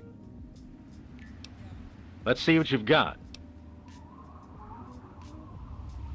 What in the world? Yes, I think the boys down in the lab would be very interested in this. You did right to bring this to us. Now, what would you like in return for this amazing find? Here you go. Try not to use it all in one place unless you have to. Alright, now that about does it for all the astronomical and extraterrestrial lore conveyed by Fallout 3's vanilla game. But as I've already alluded to, a couple of the game's DLCs continue upon these threads. Firstly, in May of 2009, the Broken Steel DLC was released, which essentially served as a continuation of the game's main questline, picking up immediately after the success, or failure, of Project Purity and the destruction of the Enclave's president, John Henry Eden, Broken Steel would see the player help Elder Lions' Brotherhood continue their fight against what Enclave remnants persisted in the region, in hopes of doing not even what the Great War could accomplish. Once and for all, annihilating the remnants of the old government. One of several Enclave holdout bases we would be sent to storm early on in Broken Steel was the Olney Power Works Station, a sort of experimental power plant beneath the ruins of Old Olney, which seems to have been powering the above-ground town in the days before the Great War, using novel and experimental energy sources, chiefly Tesla coils. We'd be sent to root out the Enclave presence here and recover the Tesla coils for the Brotherhood's own plans. Within the Olney Power Workstation, among the various weapons and technologies that the Enclave seems to have been experimenting with down here, we could find a couple alien blaster power cells standing upright on some desks in a laboratory. Indeed, among the various projects the Enclave scientists were working on down here, they were clearly studying alien blaster ammunition, perhaps investigating its feasibility as an energy source. Sadly, none of the nearby terminals or later quest dialogue reference this find. It's purely an example of Bethesda's environmental storytelling, though it serves as solid further evidence of the Enclave's interest in the extraterrestrial. Moving on, later in the Broken Steel storyline, the Brotherhood would uncover the existence of a particularly massive Enclave presence at the old Adams Air Force Base, just north of DC proper. Adams AFB would turn out to be the Enclave's fallback headquarters, and be home to the strongest presence outside of Raven Rock. Obviously, the Brotherhood would task you with accompanying them on a mission to destroy it. Within the armory of the Enclave's mobile base crawler at Adams, which is full of the faction's highest level and most advanced gear, we will not only find another 9 to 46 alien power cells in storage crates, but also a whole nother alien blaster. Man, not to beat upon a dead horse or anything, but by now, it seems pretty safe to say, beyond any refutable doubt, that the old US government was well aware of Earth's ET visitors, and even in the possession of their tech. Now, the Enclave, that government's successor, is continuing the work. Whether the Enclave has been digging up new UFO crashes throughout the wasteland, or just relying on what the old government had been able to gather and store, is unclear. But by now we're beginning to get a sense of the Enclave's relationship with these cosmic interlopers, and it's only gonna get more interesting from here. Remember, we're barely talking about Fallout 3, and we're not even done with Broken Steel yet. One of the core plot points of this expansion is our discovery of the Bradley Hercules orbital weapons platform, a nuclear-armed satellite designed to rain fire and radiation upon the Earth from on high, built by the United States shortly before the war, and now in the hands of the Enclave remnants, who control it from their mobile base at Adams AFB.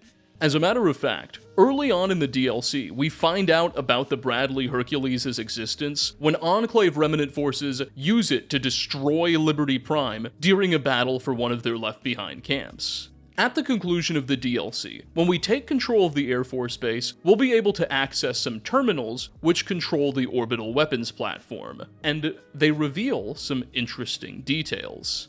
Evidently, while still functional, the Bradley Hercules' propulsion systems have failed, rendering the Enclave, and now the player, unable to maneuver the satellite, and thus limit its potential targets. Furthermore, the terminals also disclose that the orbital weapons platform is capable of firing up to 8 salvos, and that 4 of those 8 salvos have already been fired. Now, we know that one of these 4 was spent upon the destruction of Liberty Prime, but that still leaves us with 3 salvos fired at entirely unknown targets.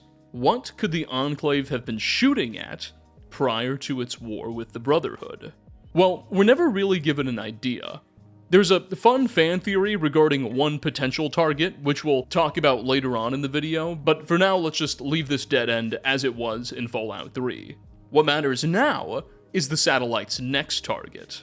Because at the DLC's conclusion, after fighting our way through the Enclave's last base, we'll have the opportunity to use the Bradley Hercules terminals to direct one final strike.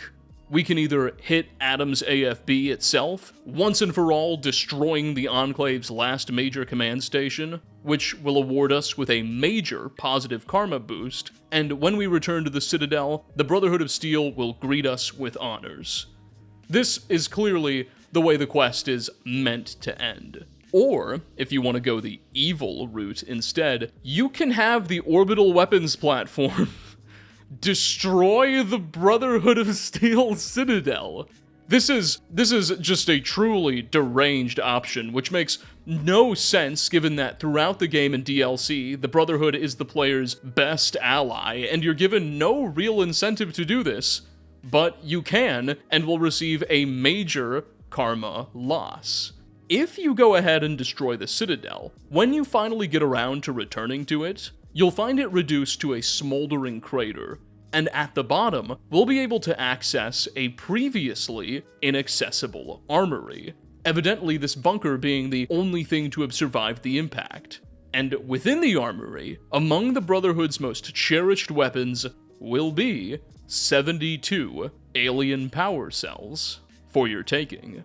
Note, we can only access this area if we choose the truly psychotic option of destroying the Citadel at the climax of Broken Steel. Otherwise, we'll never get to see this place. But it does seem to confirm that, despite Elder Lyons' prioritizement of Wastelander welfare, his men have managed to recover some alien tech.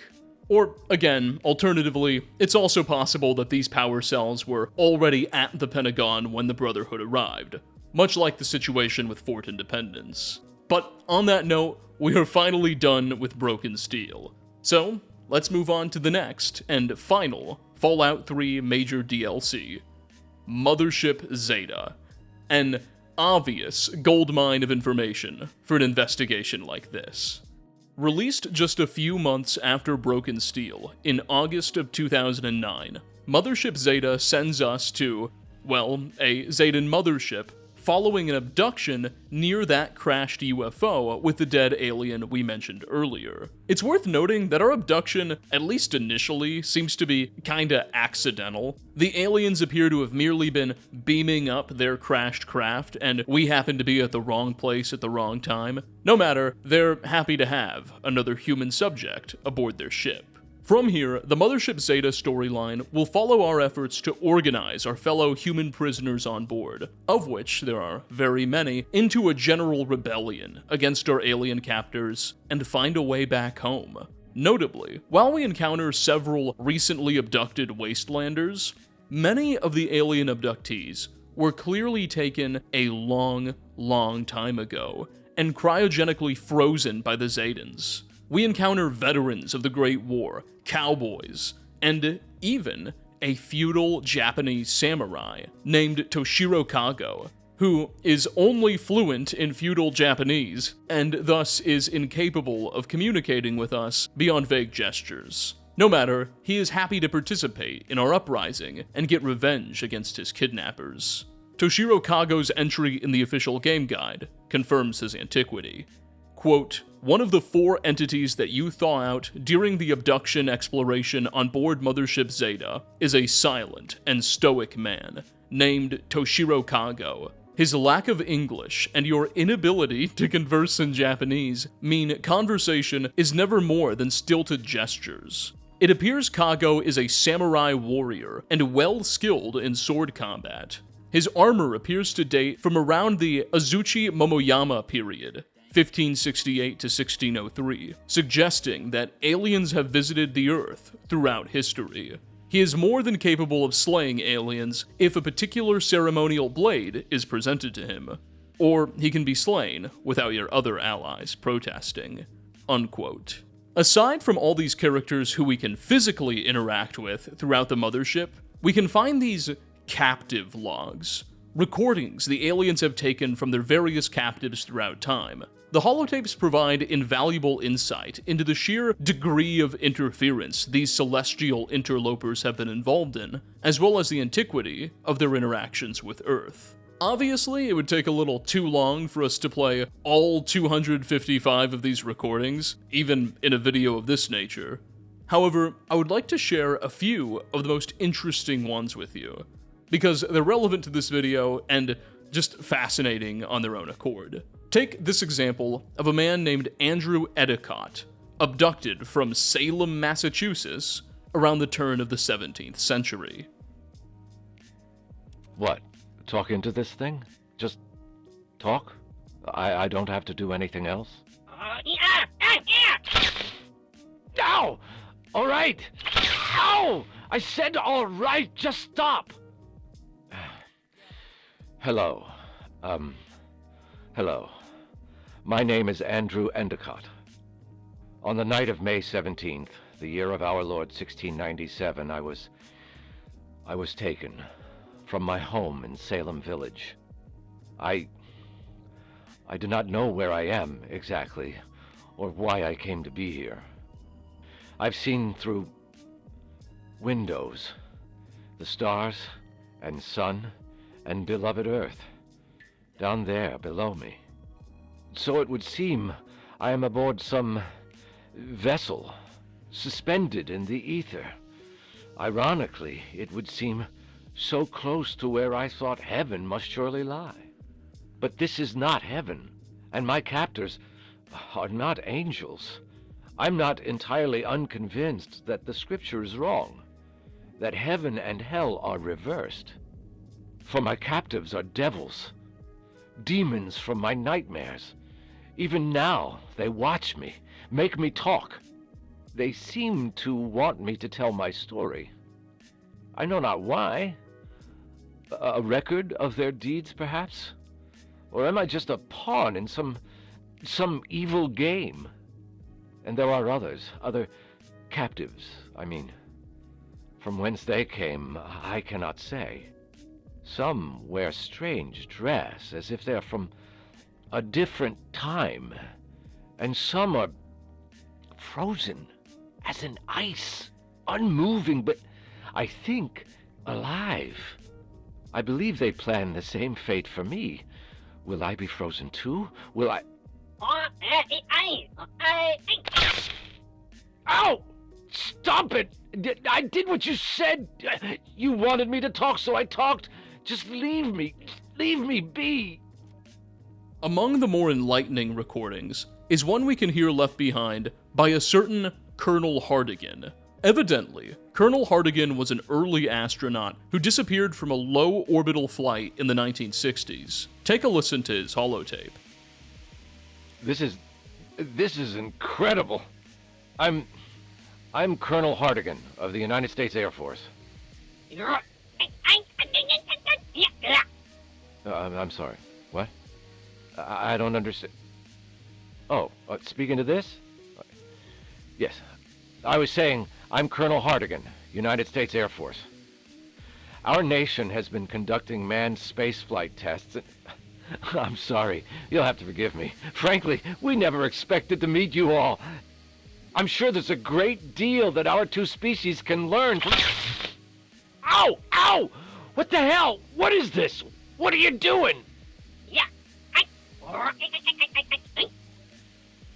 In this dialogue line, the Colonel seems to immediately recognize that he's been abducted by extraterrestrials, and is excited by the opportunity. He says, "Frankly, we never expected to meet you all," suggesting that the government was at least somewhat aware of the Zetan presence all the way back in the 1960s, though clearly didn't recognize just how malicious these little green demons can get. Hartigan's remains can be found frozen in a cryo chamber. Unlike for many of the surviving abductees, a malfunction in the cryopod seems to have killed him, but his spacesuit is still lootable and is necessary to wear during a brief spacewalk sequence. We can learn more about Colonel Hartigan and his failed low-orbit spaceflight from the Fallout 3 official game guide, which has an entry on the character. It reads, quote, "Hartigan was returning from a low-orbit mission in his capsule, the Clarabella 7, but he never made it back to its ocean splashdown rendezvous point. The mystery was soon covered up by the US government and the United States Space Administration, who claimed the craft crash-landed after becoming entangled in high-altitude weather balloons. Hartigan himself soon made first contact with the aliens and attempted to calmly explain his mission. His screams can still be heard echoing through a recorded log on the ship. He was placed in a cryogenic stasis pod, but complications and pod malfunctions, plus the stress he endured during his alien encounters, caused the Colonel to expire. His spacesuit is still useful, however." Unquote. This is just a theory of mine, but I suspect Hartigan's capsule's name, the Clarabella 7, is a nod to Carl Bell, that first astronaut to have achieved orbit whose remains we find in the Museum of Freedom. But that's just a guess. Now, there's one more holotape that I think we should play, but it's a little weird and is the subject of enormous debate within the community. Alien Captive Log 17 features a conversation, I use that word loosely, between an abducted, high-ranking member of the US military and his alien captors. The recording, however, is broken. Not in the intentional lore sense, but Bethesda seems to have failed to have properly configured the Army captain's audio files, and thus when we play this recording, all we hear is the alien side of it. The occasional, indecipherable extraterrestrial gurgles and beeps. But if our subtitles are enabled, we can see what that full correspondence was meant to entail, and read the Army man's dialogue. We can also access a full transcript of this encounter in the game files. Here's how it would have gone. Our defenses consist of 3 battalions of light infantry, 34 pieces of field artillery, 108 armored vehicles, and 42 aerial vehicles. Alien babble. We have 38 ICBMs always on high alert and ready to fire when the word is passed down from the White House. Alien babble. The codes to activate the launch sequence are, no, I can't let you, get out of my mind. Sorry, I'm in a hotel room right now, I can't give my full performance. Anyway, the codes are, no, I can't betray, my head, I can't, I won't, you get the idea, followed by alien babble. And that's the whole correspondence. As you might imagine, this tape carries quite a bit of baggage among fans. It very much seems like the aliens were using some sort of psychological attack, I don't know what you'd want to call it, to force this soldier into furnishing them with a survey of American military assets, and ultimately, the US nuclear codes. Some fans have taken this broken little interaction to suggest that perhaps the Zedans themselves were somehow behind the onset of the Great War. Well, others have argued that this interaction isn't even really canon because it's been quote-unquote cut, but I don't think we can be certain of either of those explanations. For one, there are many reasons why the extraterrestrials might be interested in having a more intimate understanding of American military assets that don't involve provoking a war with China. We have no further evidence to suggest that such is the case, and also, at the same time, this holotape clearly wasn't cut, it was just bugged. Broken, but not at all discarded by the developers, and it's still present in the game. So I think we should consider the interaction canon. Continuing on, within the mothership's cargo hold, we can find all sorts of miscellaneous items of human manufacture that the aliens have taken for their own study, including bicycles, desks, toilet seats, and, apparently, they've even stolen back some of their property too. Through some terminal entries and notes, which we can find in this bay, we learn the story of an old pre-war organization called the Quare Verum, or Truth Seekers in Latin. You'll note that this is the same group briefly mentioned in that excerpt we read from the official game guide related to Fort Bannister. Evidently, in the days leading up to the Great War, the Quare Verum were a group of conspiracy theorists who became convinced that the US government was withholding information about aliens from the public. The group developed a plan to expose the truth. One evening, they managed to sneak into a US military installation near Washington, D.C., possibly Fort Bannister, where they were able to steal the prototype of a weapon supposedly made with alien technology. An insane success for a crackpot group like this, but their luck was never meant to last. Shortly after the heist, the Quare Verum were betrayed by a mole within their group, named Aldwin Morley, who ratted them out to authorities, and one by one, their members began disappearing. The last survivor, a Mr. Reed Underwood, hid the prototype of the weapon and a note documenting his story in a locked safe, and prepared to meet his fate.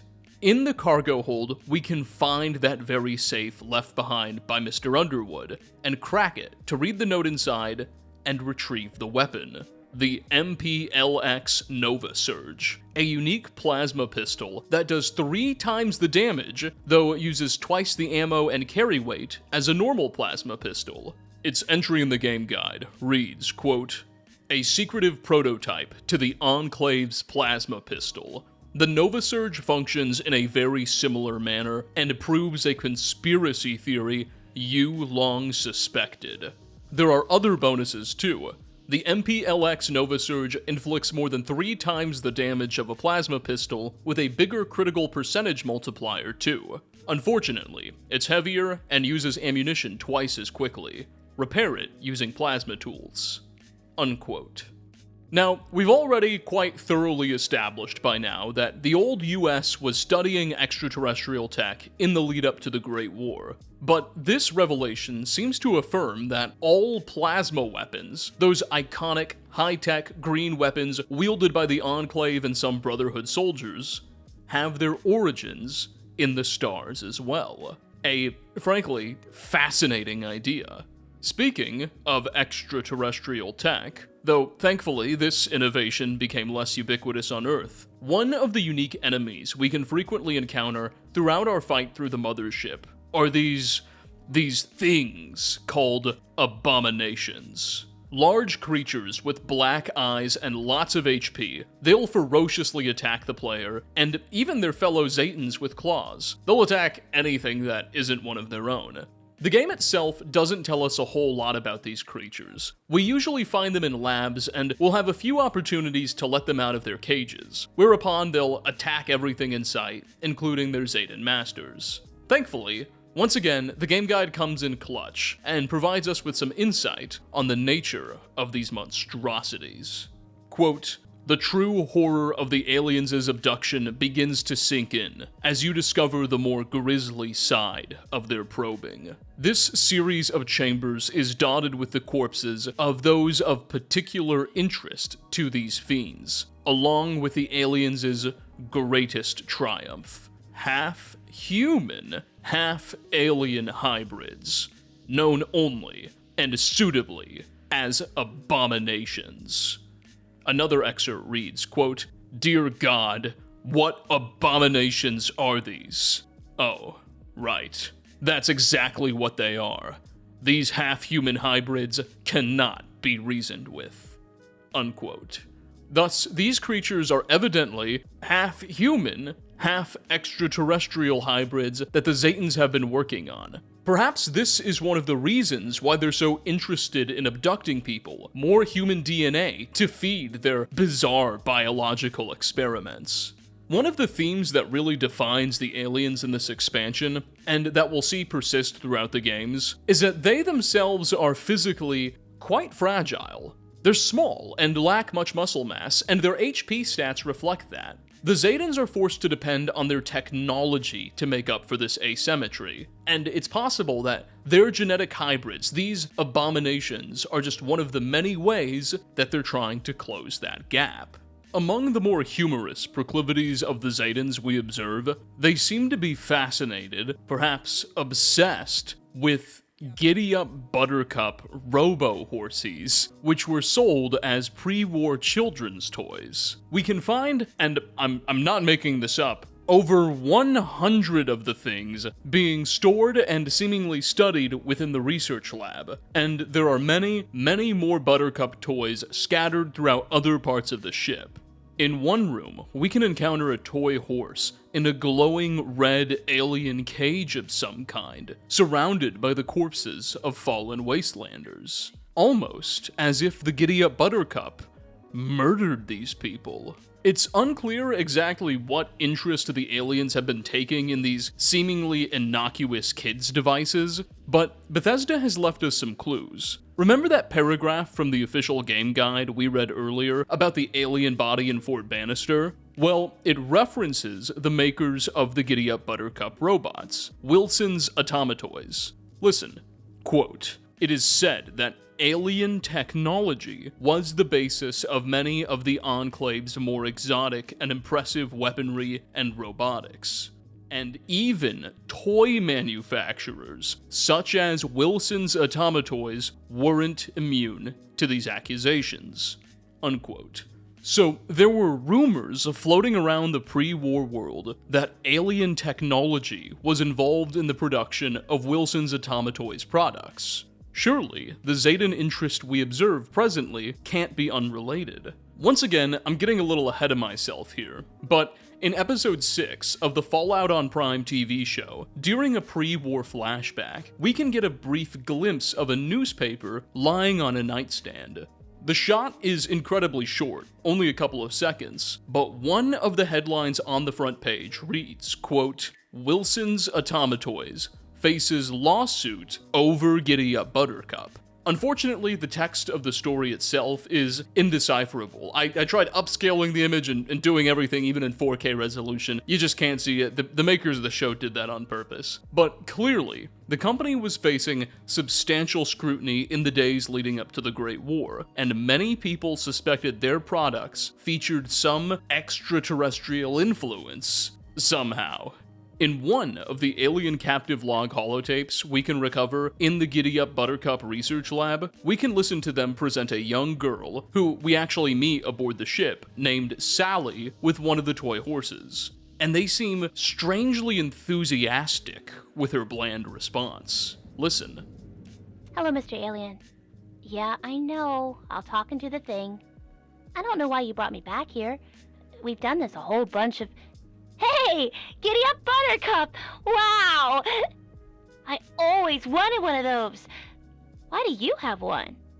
I don't understand. What do you want? It's a toy. A toy! Why are you so excited? You're weird." I get the feeling from this holotapes that the Zaydens may be excited that Sally recognized a Giddy-Up Buttercup. Perhaps one that they produced. Maybe the aliens were producing their own Giddy-Up Buttercups and were excited to have successfully convinced a girl that they did it. Mayhaps they've been using these products to eavesdrop or collect data on millions of unsuspecting American children. But that's just an idea, anyway. We're not done with Wilson's Automatoys just yet, but before we finish up with Mothership Zeta, I would like to talk a little bit more about this Sally character. She's a young girl, somewhere between 7 and 10 years old, who we meet very early on in our captivity aboard the vessel. She and her sister were abducted shortly after the Great War, and sadly, her sister died following her abduction. Having spent the last 2 centuries aboard the ship, Sally possesses an intimate understanding of its layout, defense systems, and occupants. She functions as a sort of guide to the player throughout the questline. Here's how the official game guide describes the girl. Quote, "Sally and her sister were abducted shortly after the bombs dropped in 2077. Her parents were killed almost immediately after the war, leaving the 2 girls to themselves. After the abduction, the girls were separated, and Sally never learned that her sister died during one of the aliens' many experiments. She's blocked out most of the bad things that happened to her. Now a fixture in the lower levels of the ship, Sally has repeatedly escaped custody and explored a good deal of the ship's lower level. She has a degree of insight into the workings of the mothership and the motives of the aliens that nobody else possesses. Aside from being a trusted ally, Sally also offers random alien items if you request them every few hours." Unquote. Now, here's the thing about Sally. She's been alive, running around the ship for over 200 years, and hasn't seemed to have aged a day. Now, we know that the Zedans freeze many of their human samples, and that obviously delays aging considerably, but Sally makes no reference to having ever been cryogenically frozen. In fact, she expresses bewilderment at the concept and openly wonders what it would be like. Sally instead tells us that she's kept in a cell, which she can now regularly escape, and that she's been wandering Mothership Zeta for a while. A long while, as she puts it. Oh, I've been here a while. A long while. Sometimes I can sneak out of my cell and go explore. I've seen a bunch of the ship. It's pretty neat. But they always catch me and put me back here. Of course, it's possible that Sally could have been frozen for many years, only to have been thawed for experimentation and just forgot. But even then, unless she was thawed very recently, which clearly doesn't seem to be the case given her insane understanding of Mothership Zeta, then we should be seeing some effects of aging on her, and yet we don't. Sally's unchanged appearance leads us to wonder if there's something about the Mothership Zeta or some discovery the Zedans have made that can slow or even halt human aging. Once again, another theme that'll pop up later on. The Mothership Zeta DLC ultimately concludes when the player and their ragtag band of rebels storm the vessel's cockpit, slaying its captain and taking control of the whole ship. Though it's really Sally who handles most of the controlling. The Zedans respond by attacking our newly conquered ship with a second mothership, who we'll have to win a duel with for supremacy over the heavens. Once all's said and done, we'll be given a homing beacon, by Sally, I should add, that allows the player to return to Earth or beam back up to the ship at will. And thus, the Mothership Zeta DLC will be completed, and Mothership Zeta itself will now be a player home. Now, we can finally move our investigation on from Fallout 3, and to the next game in the franchise, Fallout New Vegas. Hitting shelves in October of 2010, and set in the year 2281, just 4 years after the events of Fallout 3, New Vegas took players west of the Colorado River, to the Mojave Desert of southern Nevada. The game's development was unique, because while Bethesda, by this point, now fully owned the rights to the Fallout IP, the entire game was essentially subcontracted out to Obsidian Entertainment, which itself was a sort of successor studio to Interplay and Black Isle, the original companies responsible for the franchise, and staffed with many of the people who worked on Fallouts 1 and 2. So, in a sense, New Vegas was one last hurrah for much of the old-school Fallout team, and the game would come to incorporate many of the themes and elements from the cancelled Van Buren project we explored earlier.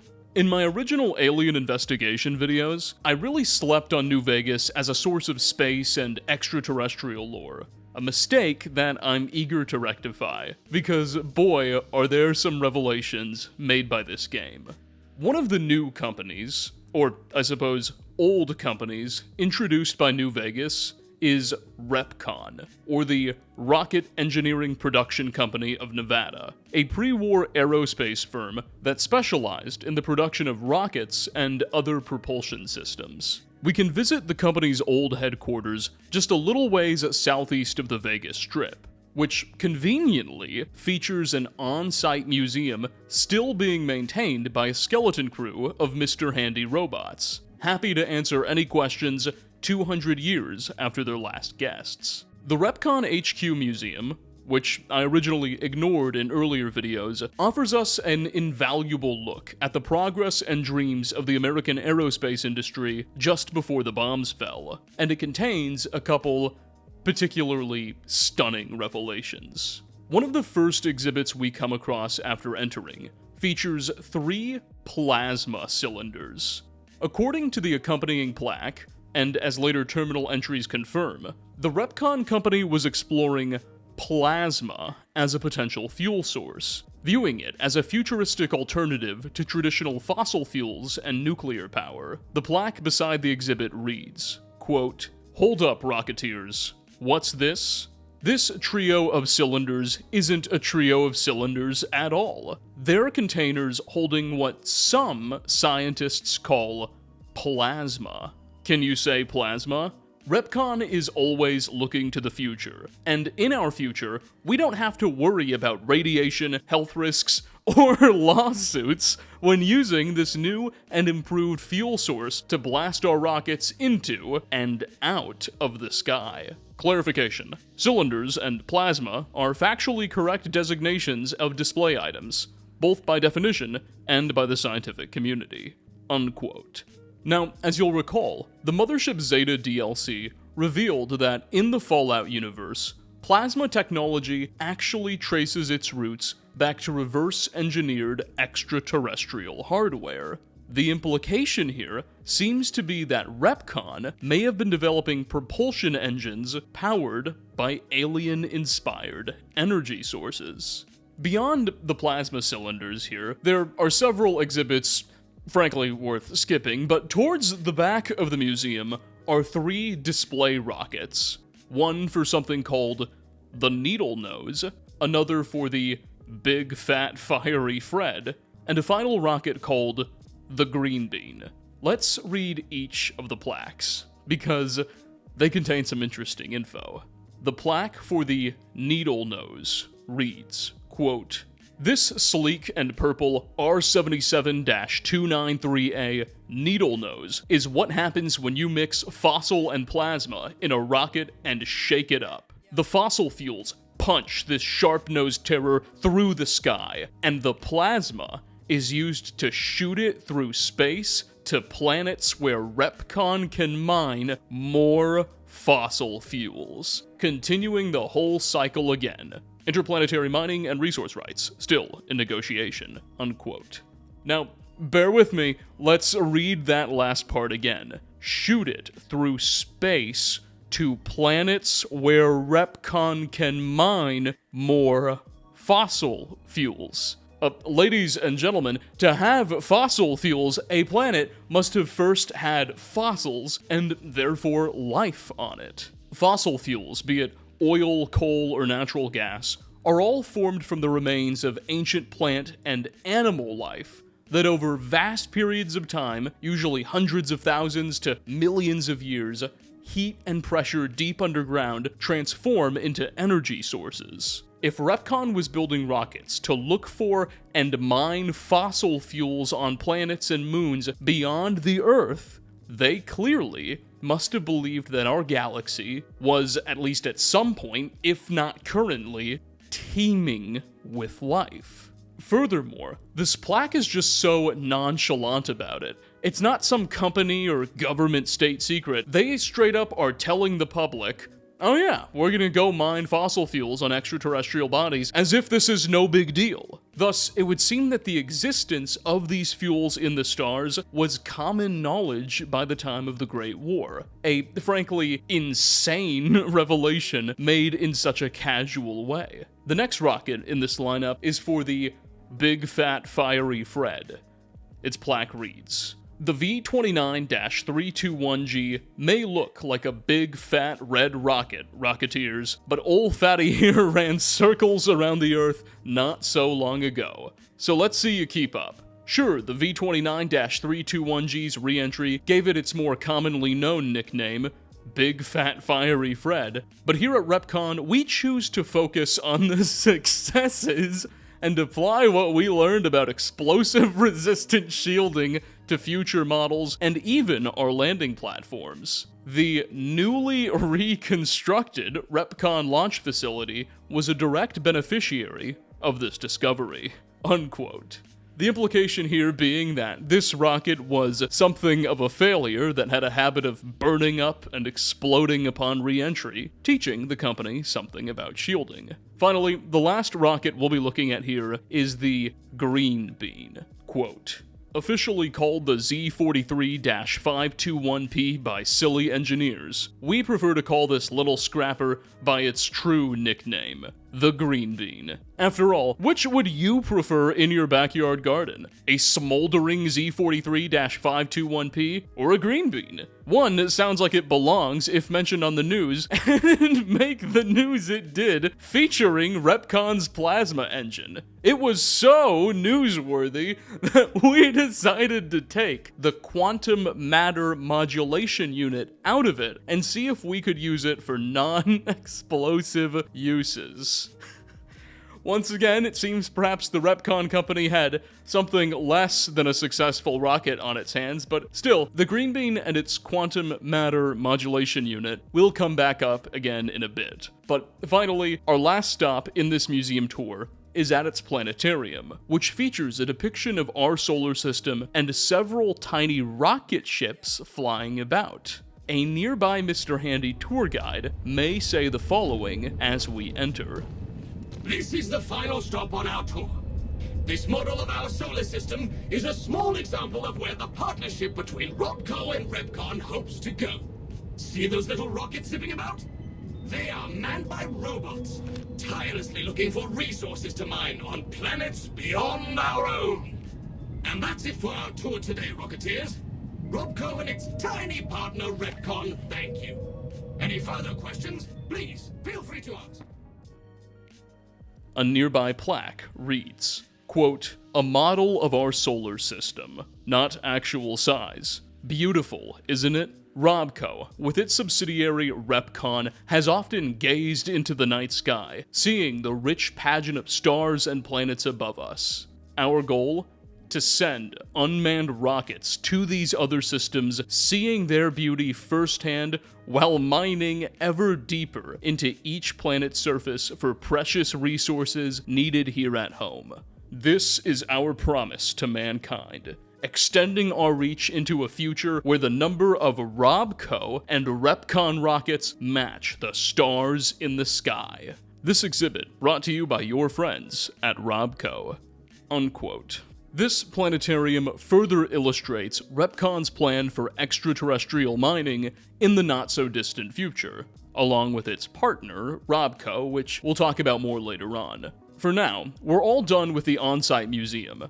However, the Repcon HQ still has a little bit more to offer. The western wing of this building and its upper floors are all dedicated to research development and executive offices. And through their various terminal entries, we can learn about a project called the Q35 Matter Modulator. Remember that plaque in front of the Green Bean rocket, which talked about possibly repurposing the rocket's matter modulator for something else? Well, turns out the company was in the process of weaponizing the devices and using them to help engineer a particularly powerful new type of plasma rifle, which the company had hoped to sell to the US military. We can find a prototype of this Q35 matter modulation plasma rifle floating in a display case behind a master lock door secured by an expert terminal.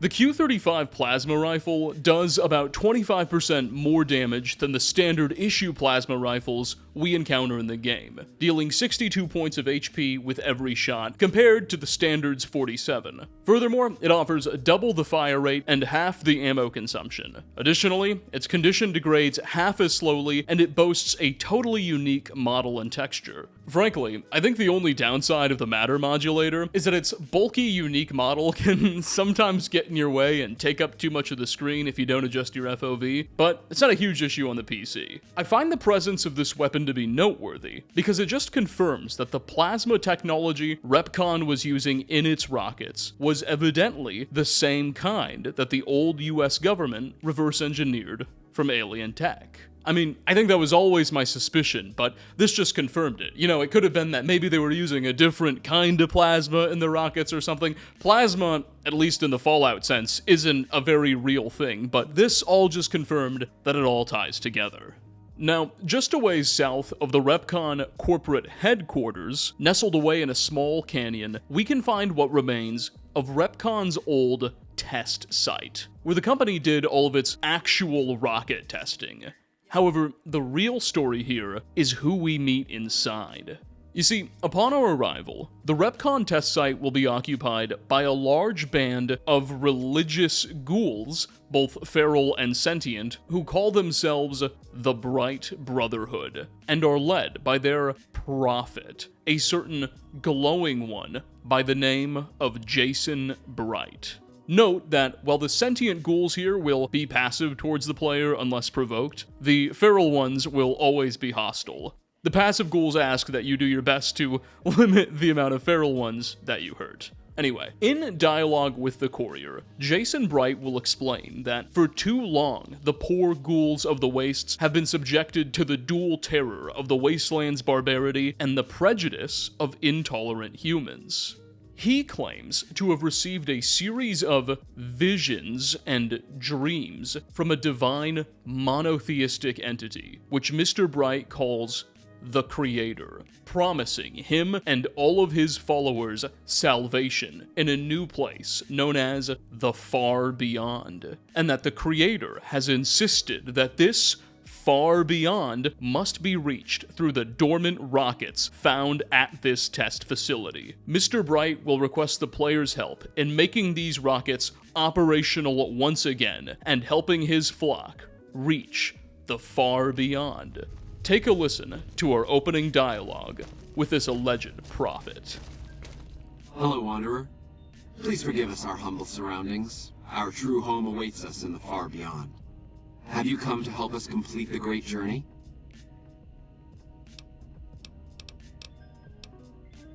I am Jason Bright, the prophet of the great journey. All the ghouls you see here are members of my flock.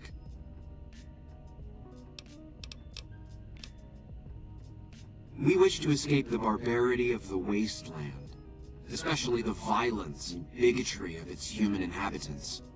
The Creator has promised to my flock a new land, a place of safety and healing, a paradise in the far beyond.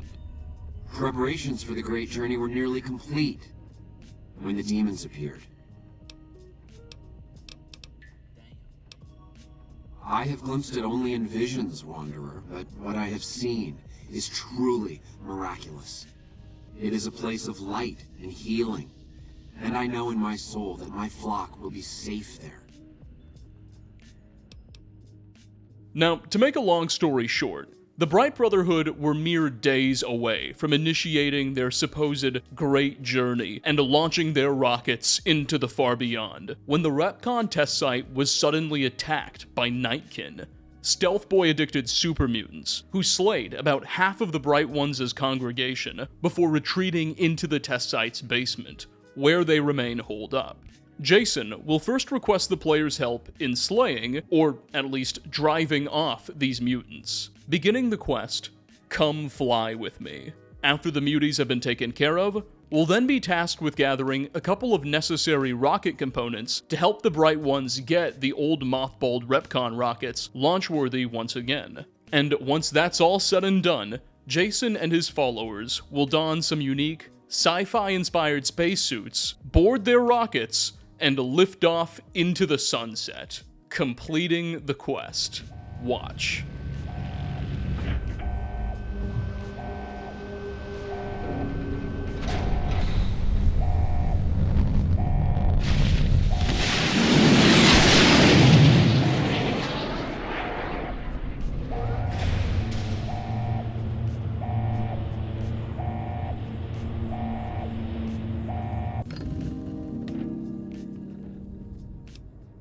Okay, so what on earth was going on here?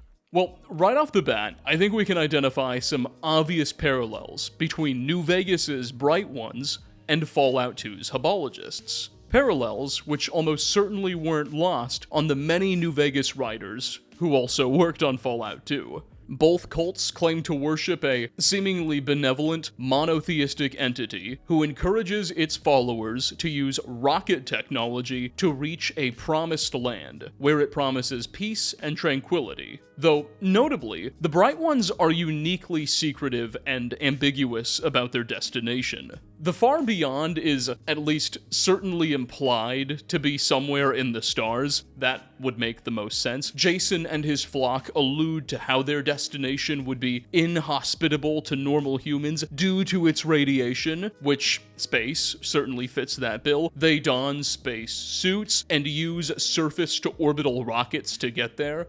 So all signs point to the far beyond being somewhere in the cosmos. At the same time, there's a not-so-subtle suggestion that the far beyond may not be so far away, after all.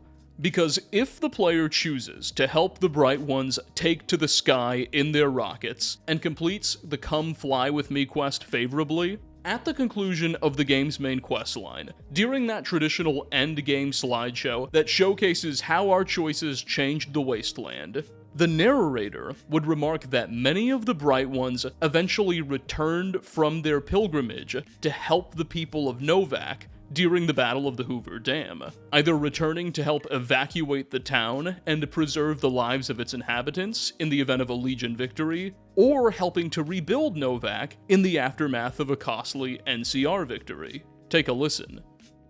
Though Novak was a low-priority target for the Legion, many of Novak's citizens died in its defense. In the weeks that followed, several Bright followers returned to Novak to help restore its defenses, allowing it to remain independent of NCR.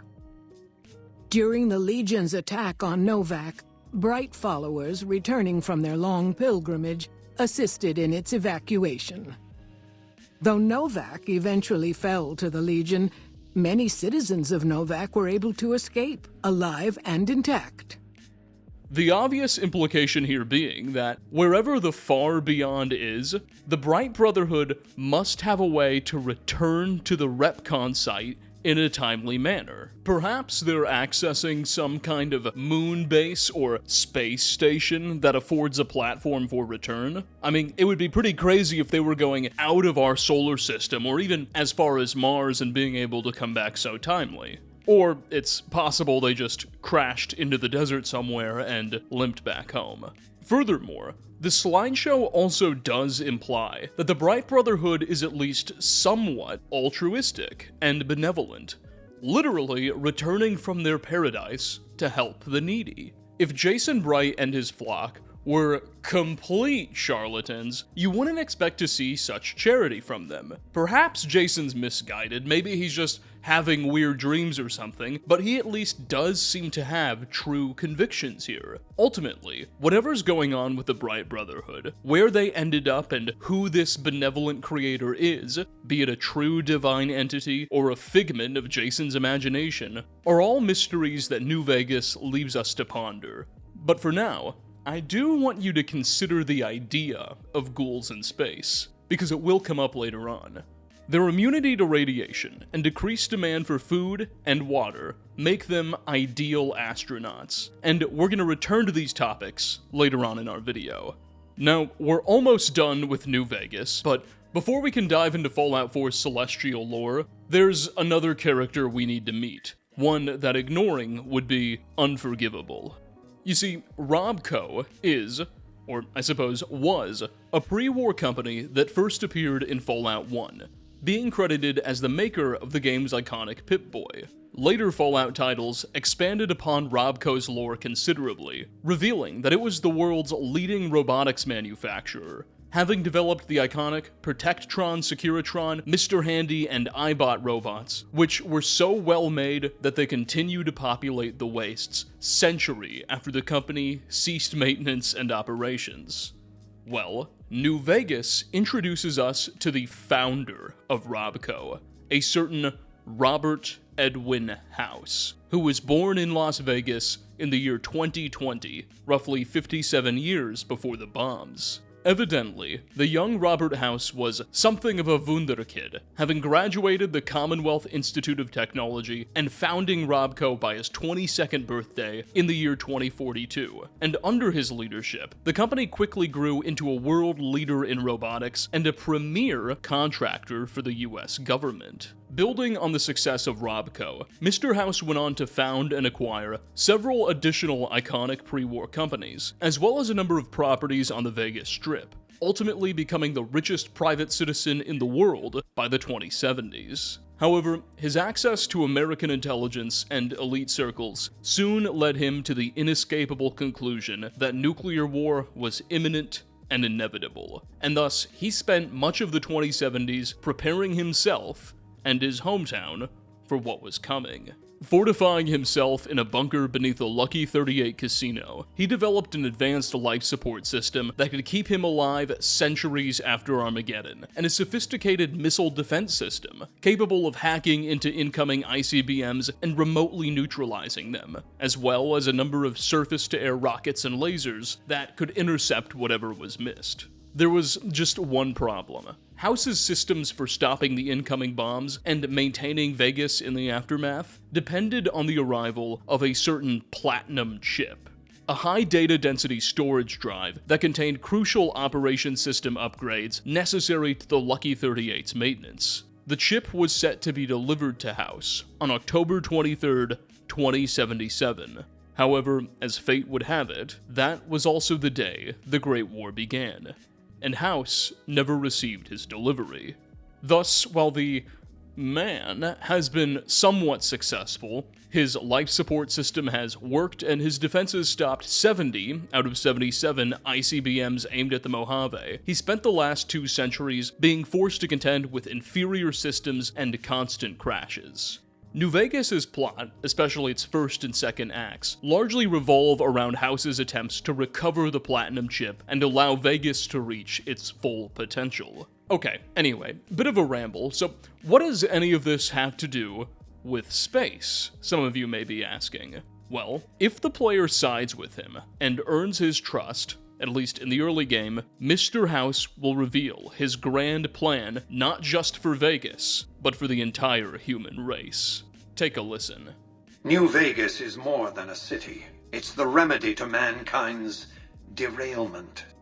The city's economy is a blast furnace in which can be forged the steel of a new rail line running straight to a new horizon. What is the NCR? A society of people desperate to experience comfort, ease, luxury. A society of customers. With all that money pouring in, give me 20 years and I'll reignite the high technology development sectors. 50 years and I'll have people in orbit. 100 years and my colony ships will be heading for the stars to search for planets unpolluted by the wrath and folly of a bygone generation. Thus, House's grand scheme is to develop New Vegas into the economic engine that powers a new space program, one that will ultimately find mankind, or at least House and his preferred friends, a new home in the stars. Perhaps multiple new homes. This idea certainly sounds insane, but recall that the Repcon company evidently believed fossil fuels, and therefore life, could be found in the stars. Assuming fossil fuels on other planets were super common, it's not crazy to think that in the Fallout universe, many planets beyond our own could have the conditions needed for life. Speaking of which, as various terminals in the Repcon HQ and at their test site reveal, Robert House actually purchased the Repcon company in the year 2075, 2 years before the bombs, while he was well into his preparations to save Vegas. So, he would have had access to any classified astronomical research produced by the company, and of course, all of their rocket tech. Furthermore, this grand plan sounds eerily similar to Tim Kane's original vision for the Enclave, that the old US government and its remnants were themselves hoping to build a starship, using the vaults as research labs. Whether or not Bethesda has chosen to stick with those themes for the Enclave and Vault Tech remain unclear, at least at this point in the video, but you may know that in the final episode of the first season of the Fallout TV show, which is really the only season of the Fallout TV show, so the final episode so far, there's this scene depicting a meeting between high-ranking Vault-Tec executives and what seem to be several potential investors and their partner companies. Both Mr. House's Robco and Repcon are represented here, and the games themselves reference several partnerships between Robco and Vault-Tec. including Pip-Boy distribution to all dwellers. They heavily incorporate Robco automatons like Mr. Handy's, and there are even some more niche collaborations which are mentioned in later games. Thus, it's conceivable that if Bethesda is going along with Tim Kane's original idea that the vaults are really about harvesting data for starship construction, that House may have some access to that data. Regardless, New Vegas makes clear that, even according to the ruler of New Vegas himself, his grand cosmic plans are at least a century away. And in most of the game's potential endings, House either outright dies or loses a considerable amount of his influence. So his canon fate is muddy at best. Although, the Fallout TV showrunners have confirmed that he will appear in Season 2, which is set well after the events of the New Vegas game. So, we may not have seen the last of him and his bold plans. Regardless, we'll have much more to say about our favorite 200-year-old CEO later on in the video, as his companies will come up a few more times. But for now, there's one last stop I'd like to make, while we're still in the Mojave. Living beneath an overpass at the 188 trade post, just a ways southwest of the RepCon corporate headquarters, we can encounter a young, orphaned boy wearing a very familiar piece of headgear. This character calls himself the Forecaster, and as dialogue with him quickly exposes, the boy claims to have a special ability that allows him to think in interesting ways. And he makes a living selling his thoughts for small sums of caps to passerbys. He claims that this gift often causes severe migraines, and that the headgear he wears is his medicine that helps block the headaches when worn. The only problem is that when his medicine is on, he can't do his special thinking. I'll let him explain the rest from here. Take a listen to the Forecaster's dialogue and his thoughts. I can take off my medicine and do some thinking. People say it's real interesting. I don't know, because I never hear it. Some people say that it's a gift. Other people say it's the kind of thinking anyone could do if they watched more than they talked. I don't know which is true. I see a lot. I think a lot. There's a lot to hear through the 188, too. That maybe accounts for the thinking. This thing on my head is headache medicine. It works real good, except I can't think when it's on. Really think, I mean. Great. What do you want me to think about? I can think about you, here, or everywhere. What do you want? Okay. Let me take off my medicine. Your face does the thinking. 2 to the skull, yet 1 gets up. Odds are against you, but they're just numbers after the 2 to 1. You're playing the hand you've been dealt. But you don't let it rest. You shuffle and stack. And a gamble. A gamble that may pay off? But how? Forecast? Rapidly changing conditions. A lot of thinking. Most of it in your face. It's almost shouting at me. Sorry if I said anything weird. Now, obviously, the Forecaster is something of a psychic, and his medicine is straight up a psychic nullifier as seen in Fallout 1. That same piece of possibly alien technology that has the ability to block psychic and telepathic commands as per the Fallout 1 guidebook. How the Forecaster acquired such a device, and for that matter, such a strange ability, remain unclear. The Psychers of Fallout 1 were the product of FEV experimentation, though they were considerably less sane than the Forecaster appears. It's possible that the boy could be a descendant of some of the first game Psychers who simply preserved their nullifiers. Or perhaps he received this ability independently of the FEV, and came into possession of this device through some other means. Thus, the Forecaster was clearly designed to be one of the game's more mysterious, and apparently helpful characters, and it will likely remain that way as the years tick on by. Whatever the case, we're all finished with the Mojave space lore. So, let's move the clock 5 years forward, and take a look at what Fallout 4 has to say about the topic. One of the first locations most players will visit at the start of every game is the Museum of Freedom in Concord. It's a large, museum described as a popular pre-war tourist attraction that hosts several exhibits dedicated to the American Revolution. We can find old revolutionary posters, mannequins dressed up as British redcoats, that sort of thing. Well, arguably the highlight of this place is a massive mural in the northeastern wing dedicated to American servicemen both past and present. The mural depicts a number of stylized images from notable American military conflicts. Starting at the left-hand side, there's a scene from the Revolutionary War, then another from the Second World War, and then some sort of mysterious conflict in space, seemingly on the moon. This image depicts a sort of armed astronaut, and it's followed up with a scene from the ongoing Sino-American War. What is this? Why is this mural alluding to a battle fought in the cosmos? Well, the nearby descriptive plaque provides us with something resembling an answer, though it's not at all satisfying.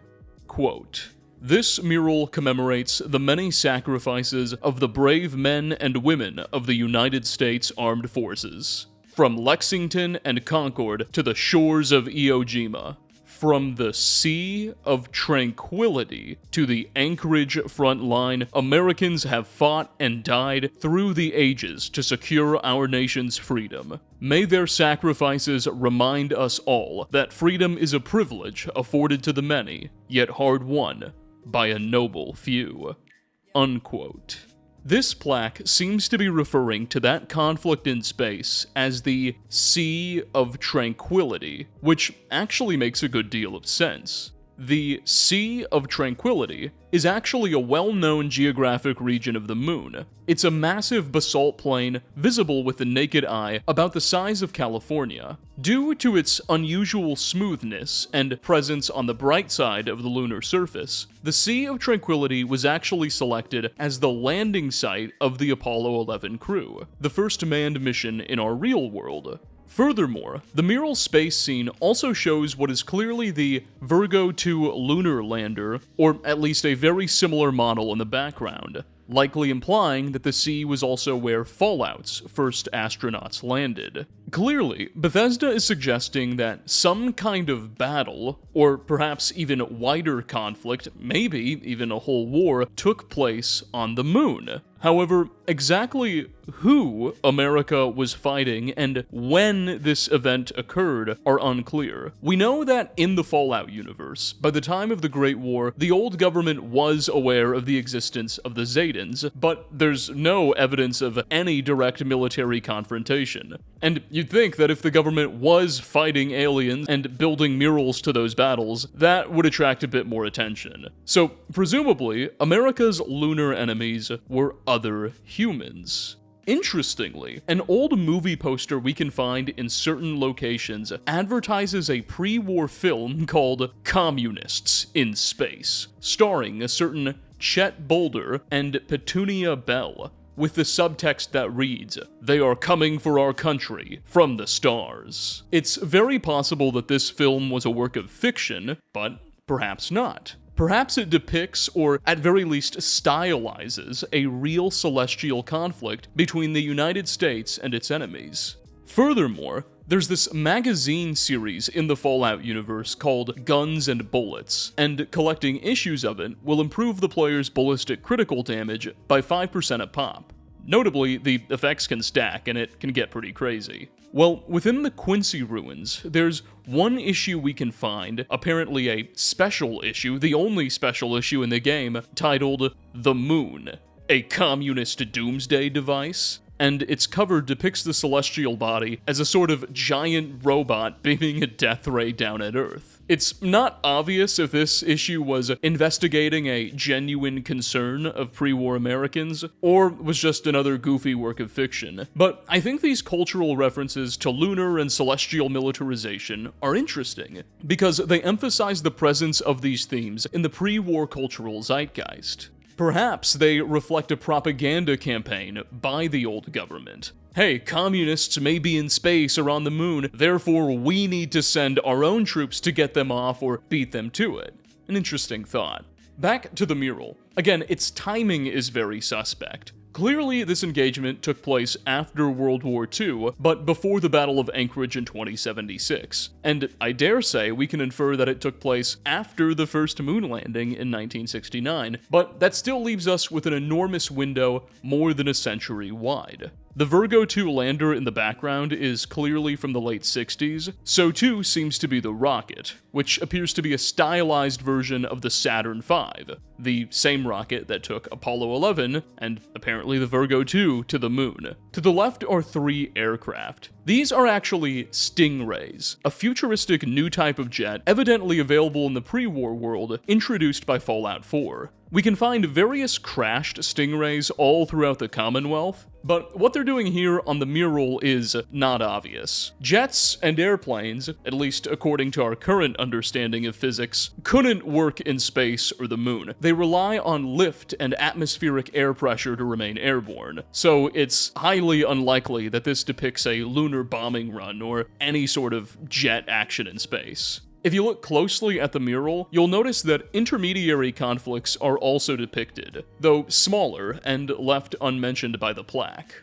Between the Revolutionary War and World War II scenes, we can see a small World War I era tank and several biplanes. Between World War II and the Sea of Tranquility, there's an M48 Patton tank flanked by a Bell helicopter, likely an allusion to Vietnam-era conflicts. It seems as though the Stingrays are bleeding out of that Vietnam scene, so perhaps these jets are far older than we give them credit for, or they're alluding to their own entirely separate, unmentioned conflict. Whatever the case, we've spent enough time gawking at this mural. I promise we'll return to the subject of the moon very, very soon in this video, but let's get out of the Museum of Freedom for now, and see what else the Wasteland has to offer. Sticking to our theme of cultural references for now, Tesla Science Magazine, like the previously mentioned Guns and Bullets, are a series of pre-war magazines related to science, and in Fallout 4, collecting each issue will improve your critical energy weapons damage by 5%. Their covers are particularly cool, some of my favorite in the franchise, dealing with all sorts of themes. Well, the cover of one issue, found in the Hallucinogen Research Lab, is especially noteworthy. Titled, World Exclusive, U.S. Army Goes to Space. And, just look at this. The cover depicts a giant Liberty Prime-sized robot wearing something of an astronaut costume and waving an American flag before a large crowd. I don't even know what to make of this. Frankly, the headline doesn't do the megalithic automaton on its cover any justice. When I think US Army goes to space, I imagine a military satellite or maybe a rocket, not a Liberty Prime-sized robot. Furthermore, in another pre-war flashback, during episode 7 of the Fallout TV show, during the opening of a scene where Cooper Howard plants a listening device on his wife's Pip-Boy, we see him reading this exact same Tesla Science magazine.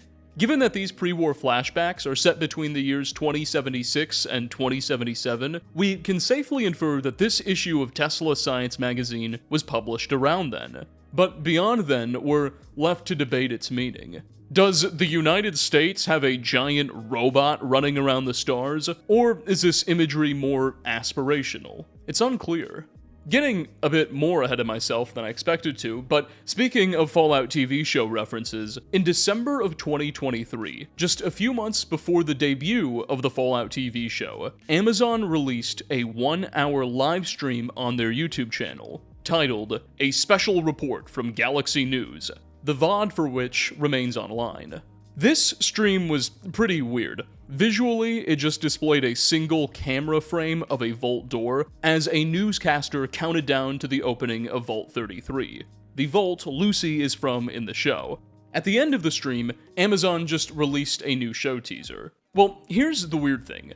The 1-hour stream didn't do too much crazy. We just listened to a Galaxy News newscaster talk about the impending vault opening. There was some humor mixed in as the reporter grew increasingly frustrated by technical difficulties, but at the bottom of the screen was a moving news ticker showing off various headlines for the day. Most of these headlines were related to the war effort in Vault-Tec stock, nothing crazy, but one read, quote, Robco interplanetary probe probes deeper into space than any probe has probed before. Recall that in our New Vegas section, we discussed Robert House's grand plan for the stars and his acquisition of the Repcon company shortly before the war. This headline seems to suggest that his companies were making more progress than we previously expected, evidently probing further into space than any entity in history.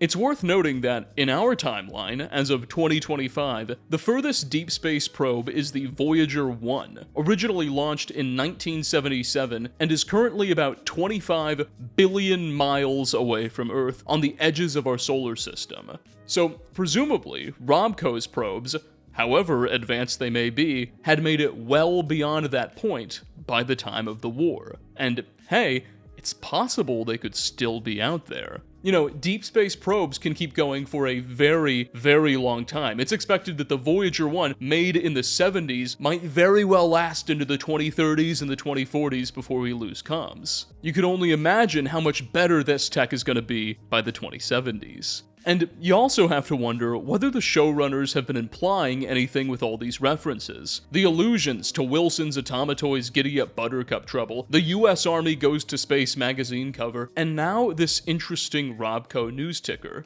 Perhaps this is all just filler content to make the pre-war world feel all that more alive, or maybe the showrunners are being more Chekhovian in their intentions. But anyway, that's enough of the show. Back to Fallout 4. After reaching level 20, usually immediately after reaching level 20, as soon as you reload the Wasteland cell, a new sort of random encounter will fire, where the sole survivor will witness a strange spacecraft shoot across the screen and crash in the distance. Follow the trail of smoke, and you'll eventually arrive at a UFO crash site just south of Oberland Station. And something about these aliens, they're not the best pilots. Around here, we'll also be able to pick up a new radio signal called Garbled Radio Beacon, where we can hear the frantic transmission of a language similar to the one we listened to at Fallout 3's crashed recon craft Theta site. Take a listen.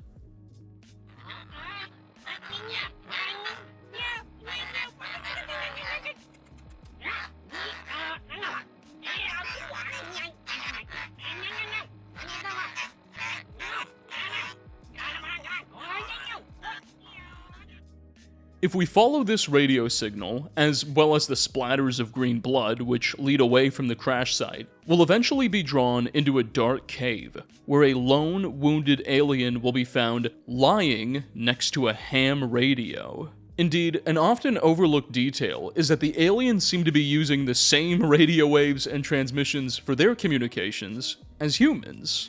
When the alien detects us, he'll rise up and turn hostile, committing to a final stand and blasting us with his unique alien blaster. The creature himself is pretty low HP, but that blaster packs a punch, so be careful. Once the Zayden is dead, his blaster is all yours. And once again, it's pretty similar to its Fallout 3 counterpart, dealing 50 points of HP damage per shot and ignoring armor ratings. It'll neutralize most enemies with 1 or 2 rounds, though its slow projectile speed and said projectile's tendency to wander over distances can be problematic. Usually, on the alien's body and nearby, we can acquire between 3 and 500 alien power cells though, so ammo is a little less of a problem, though still finite. Something worth emphasizing is that this weapon is notably different visually from its Fallout 3 predecessor. It has a curved chrome and red appearance versus the more stiff and silver one of previous games. The alien spacecraft is also a little different. It's entirely spherical, smooth and round, versus the previous recon crafts, which had large rectangles cut out of them and more centered cockpits. For now, I think we can just chalk this up to Bethesda's differing art style between the games. However, as we'll later see, that explanation may not tell the full story. Speaking of Zedans and alien blasters, within the Hubris Comics comic book shop in downtown Boston, lying on a coffee stand on an upper floor is a collectible issue of the Astoundingly Awesome Tales comic book series. This one is titled Invasion of the Zedans, and collecting it will improve your alien blaster's damage output by 5%. More interestingly, though, this issue's depiction of a Zedan on its cover is extremely accurate, and seems to highly suggest that the creatures were well within public consciousness in the pre-war era. Perhaps alleged Zedan sightings and government whistleblowers provided accurate descriptions of these creatures that thrust them into the center stage of American media. One potential Fallout 4 loading screen seems to affirm this sentiment. Quote, "If the conspiracy theorists are to be believed, Earth has been visited by an alien species on several occasions. These Zetans are said to be armed with powerful energy beam weapons that can completely disintegrate enemies." Unquote. At Nick Valentine's office in Diamond City, there's an issue of the Robco Fun magazine we can find on a desk, accompanied by a holotape, which adds the minigame Zeta Invaders to your inventory, which itself is a sort of nod to the classic Space Invaders Atari game, just with Zeta-inspired assets. The Robco Fun magazine doesn't give you any special abilities, it's just a collectible, but it's interesting to see one of Robert House's subsidiary companies producing Zedan-themed merchandise, especially given what we know about Mr. House's interest in the stars. If anyone in the pre-war world knew about the Zedans, it would be him.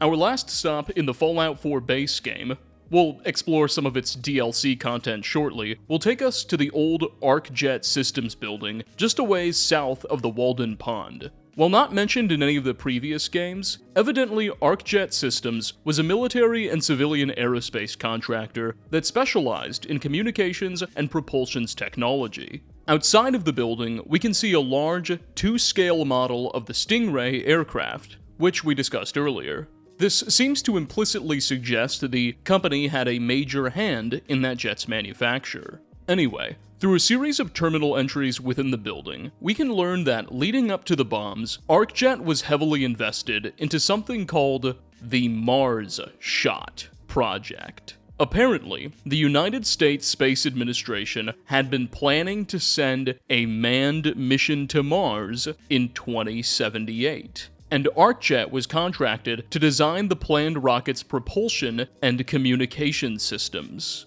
You'll recall that a planned mission to Mars in 2078 was something heavily emphasized by Van Buren's design documents. While there's no mention of a Hermes 13 rocket or a Bloomfield space station in Fallout 4's Mars Shot, Bethesda seems to have adapted this original interplay concept.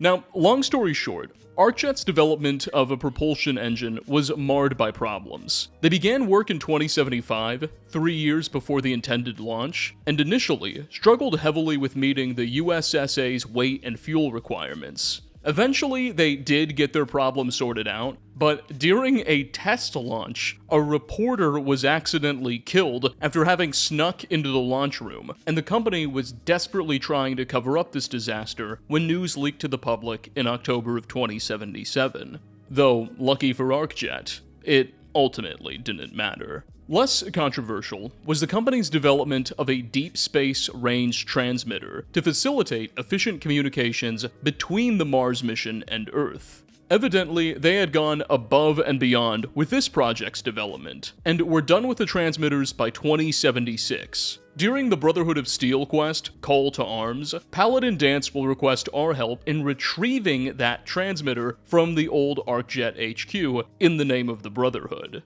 Now, here's what really interests me. In 2021, Bethesda, in collaboration with Modifus Entertainment, a tabletop company, released the Fallout role-playing game, a Dungeons & Dragons-inspired tabletop RPG based in Fallout 4's Commonwealth. The game's release was accompanied by a massive, several hundred-page rulebook, which of course laid out all of the rules and strategies, but also provided an in-depth encyclopedia on the world of Fallout, and many of the world's pre-war companies. One company the book mentions is ArcJet, and there's this little section titled, "What About Mars?" which reads, quote, "Although most people either don't know Mars shot existed or assume it was abandoned in the Great War, a few believe the project continued or was even accelerated.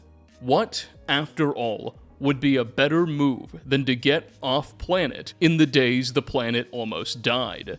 It's possible a few dozen or 100 humans live on Mars, in the lap of high-tech luxury, sparing their suffering earthly brothers and sisters little thought. If so, it's possible ArcJet's deep-range transmitter could contact them for one reason or another."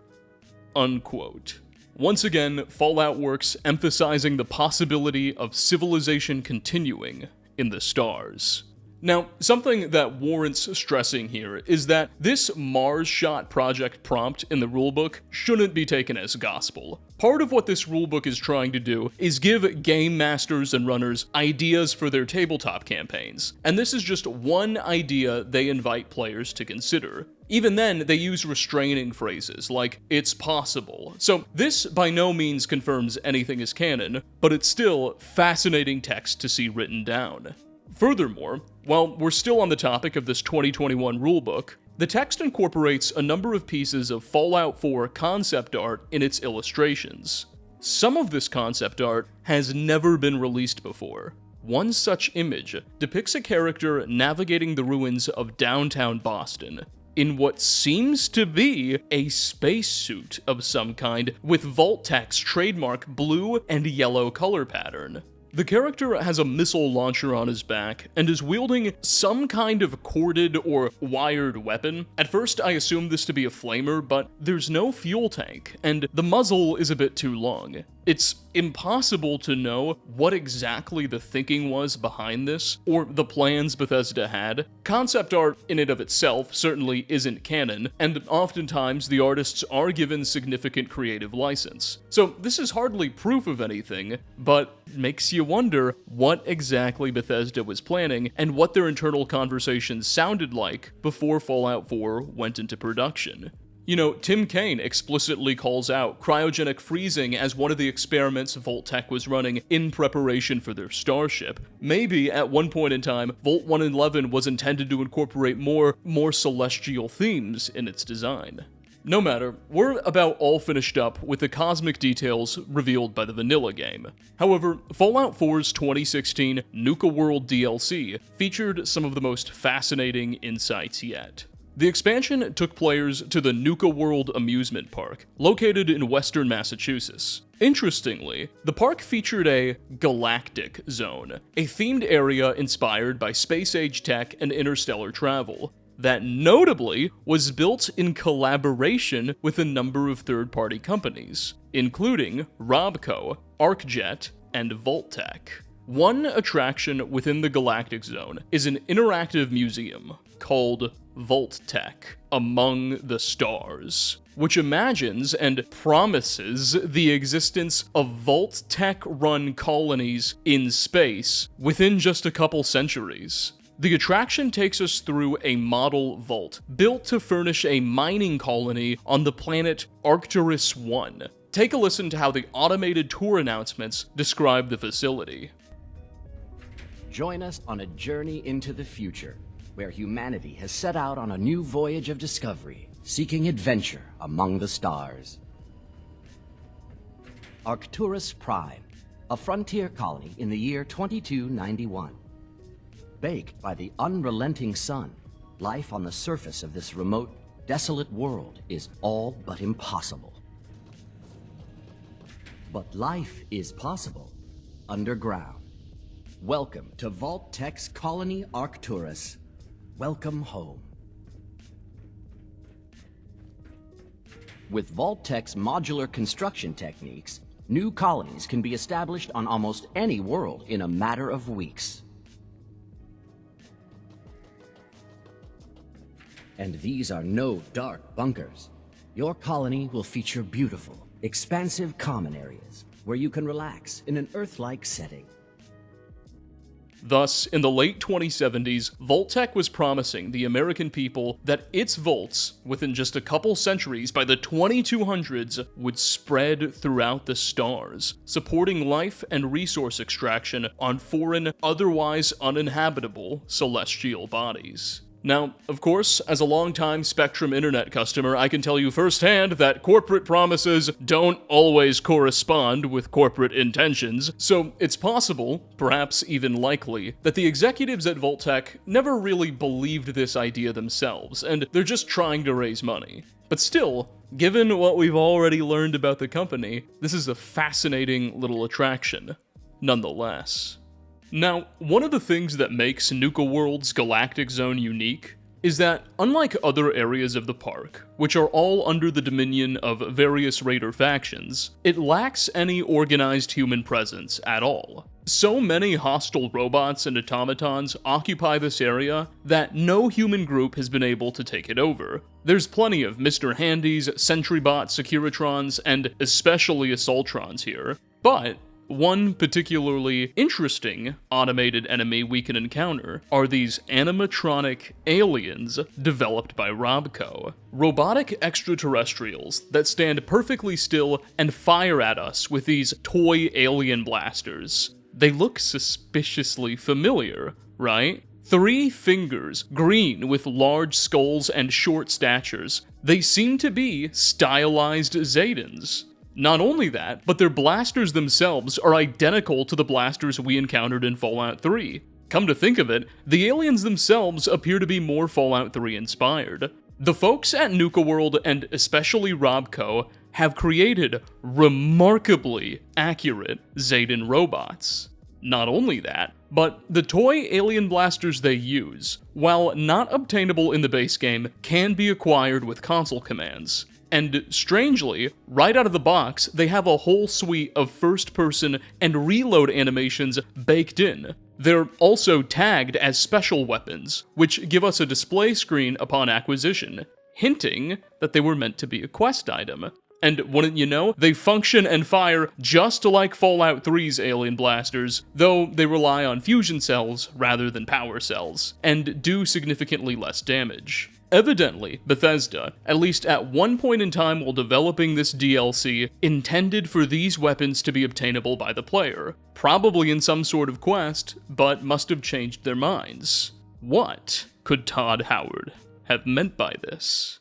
Finally, our last stop at Nuka World, and in the world of Fallout 4 more broadly, is at the Hubologists' Camp, located in the ruins of a rundown diner just west of Nuka World's main monorail station.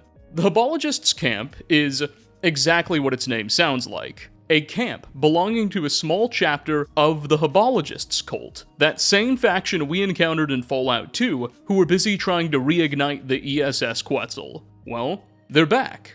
These aren't the same Hubologists, again, seems to be a different group, this one under the command of a woman named Dara Hubble, who herself claims to be a direct descendant of Richard Hubble, Hubology's pre-war founder.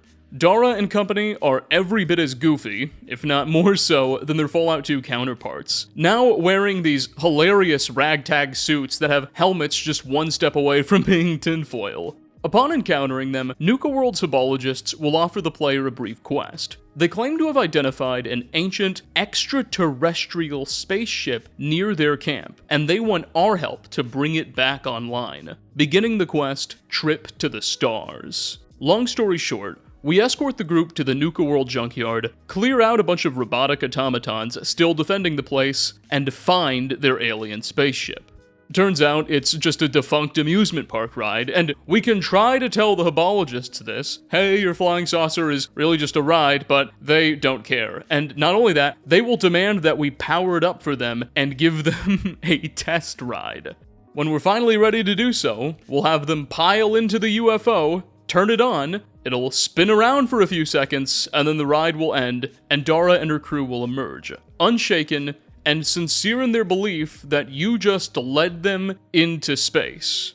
Dara and friends will then commit to further research on the craft to make it more space-worthy in the future, and the quest will be completed. Now, obviously, this was just a bunch of silly nonsense, and the Hubologists are complete quacks, But the weird thing is, once we've completed this mission, Dara will reward us with what she calls an old family heirloom, which turns out to be a weapon called the Hub's Alien Blaster. And it's a real alien blaster. The Hub's Alien Blaster is identical to the one we recovered from the crashed UFO earlier. It's the same thing, the same stats, takes alien power cells, all that stuff. If Dara and company are such goofy quacks invested in total nonsense, how on earth did they come into possession of something like this? Well, here's what Dara says when handing the item over. I promised you a payment. This gun was passed down from the Hub himself. Take great care with it. Thus, this item supposedly belonged to Dara's ancestor, the founder of Hubology, Richard Hubble. You may recall that Fallout 2's Hubologists regularly claimed that Richard Hubble was partially inspired to found his religion by his own experiences with the extraterrestrial. Perhaps they weren't lying. Richard Hubble may very well have had true contact with beings from the stars. And, this really makes you think, if Dara is willing to just give up an item like this to the first guy who helps her out, one has to wonder what other alien artifacts the faction may be in possession of that they aren't willing to part with so easily. Perhaps these kooks aren't as crazy as we previously assumed. Furthermore, this isn't the end of the Hubologist's story. After completing the Trip to the Stars quest and obtaining the blaster, the group will invite us to receive what they call a Zeta scan.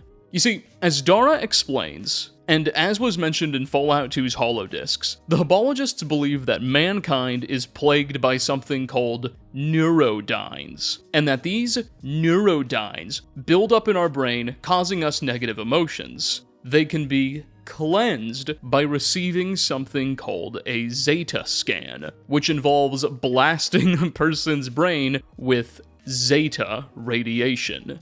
The Hubologists will offer to cleanse you of your neurodynes and give you a Zeta scan for a sum of caps. If you agree, they'll lead you to their Zeta alignment chair, blast you with rads for a few seconds, and let you go with no immediately obvious effect. After every scan, you can come back and get another one, but the fees exponentially increase. So at first they'll charge you like 50 caps, but by the time you're ready for your 8th and last scan they'll give you, they will charge, I'm not making this up, 10,000 caps.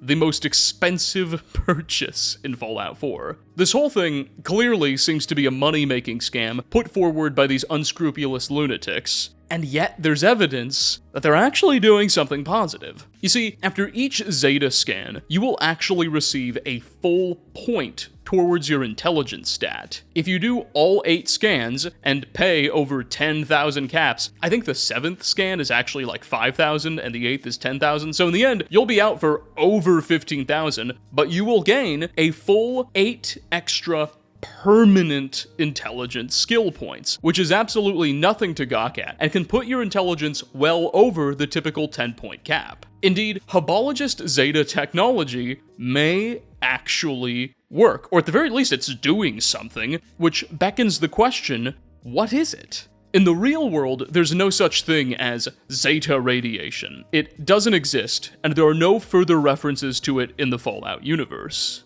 Except at one place. You see, the oldest known human character in the Fallout franchise is Lorenzo Cabot of Fallout 4. Born in 1835, he's a 432-year-old, middle-aged looking man who spent the last couple of centuries trapped by his family at the Parsons State Insane Asylum. Evidently, back in his heyday, back in the 1800s, he was a renowned archaeologist who, following the discovery of a strange crown in the Rub al-Khali Desert of Arabia, found himself enamored with supernatural powers, including superhuman strength, unnatural intelligence, and an immunity to aging. However, he also lost much of what made him human. He at first became devoid of empathy, and then downright cruel and sadistic. Evidently, he committed a series of undescribed but horrible atrocities.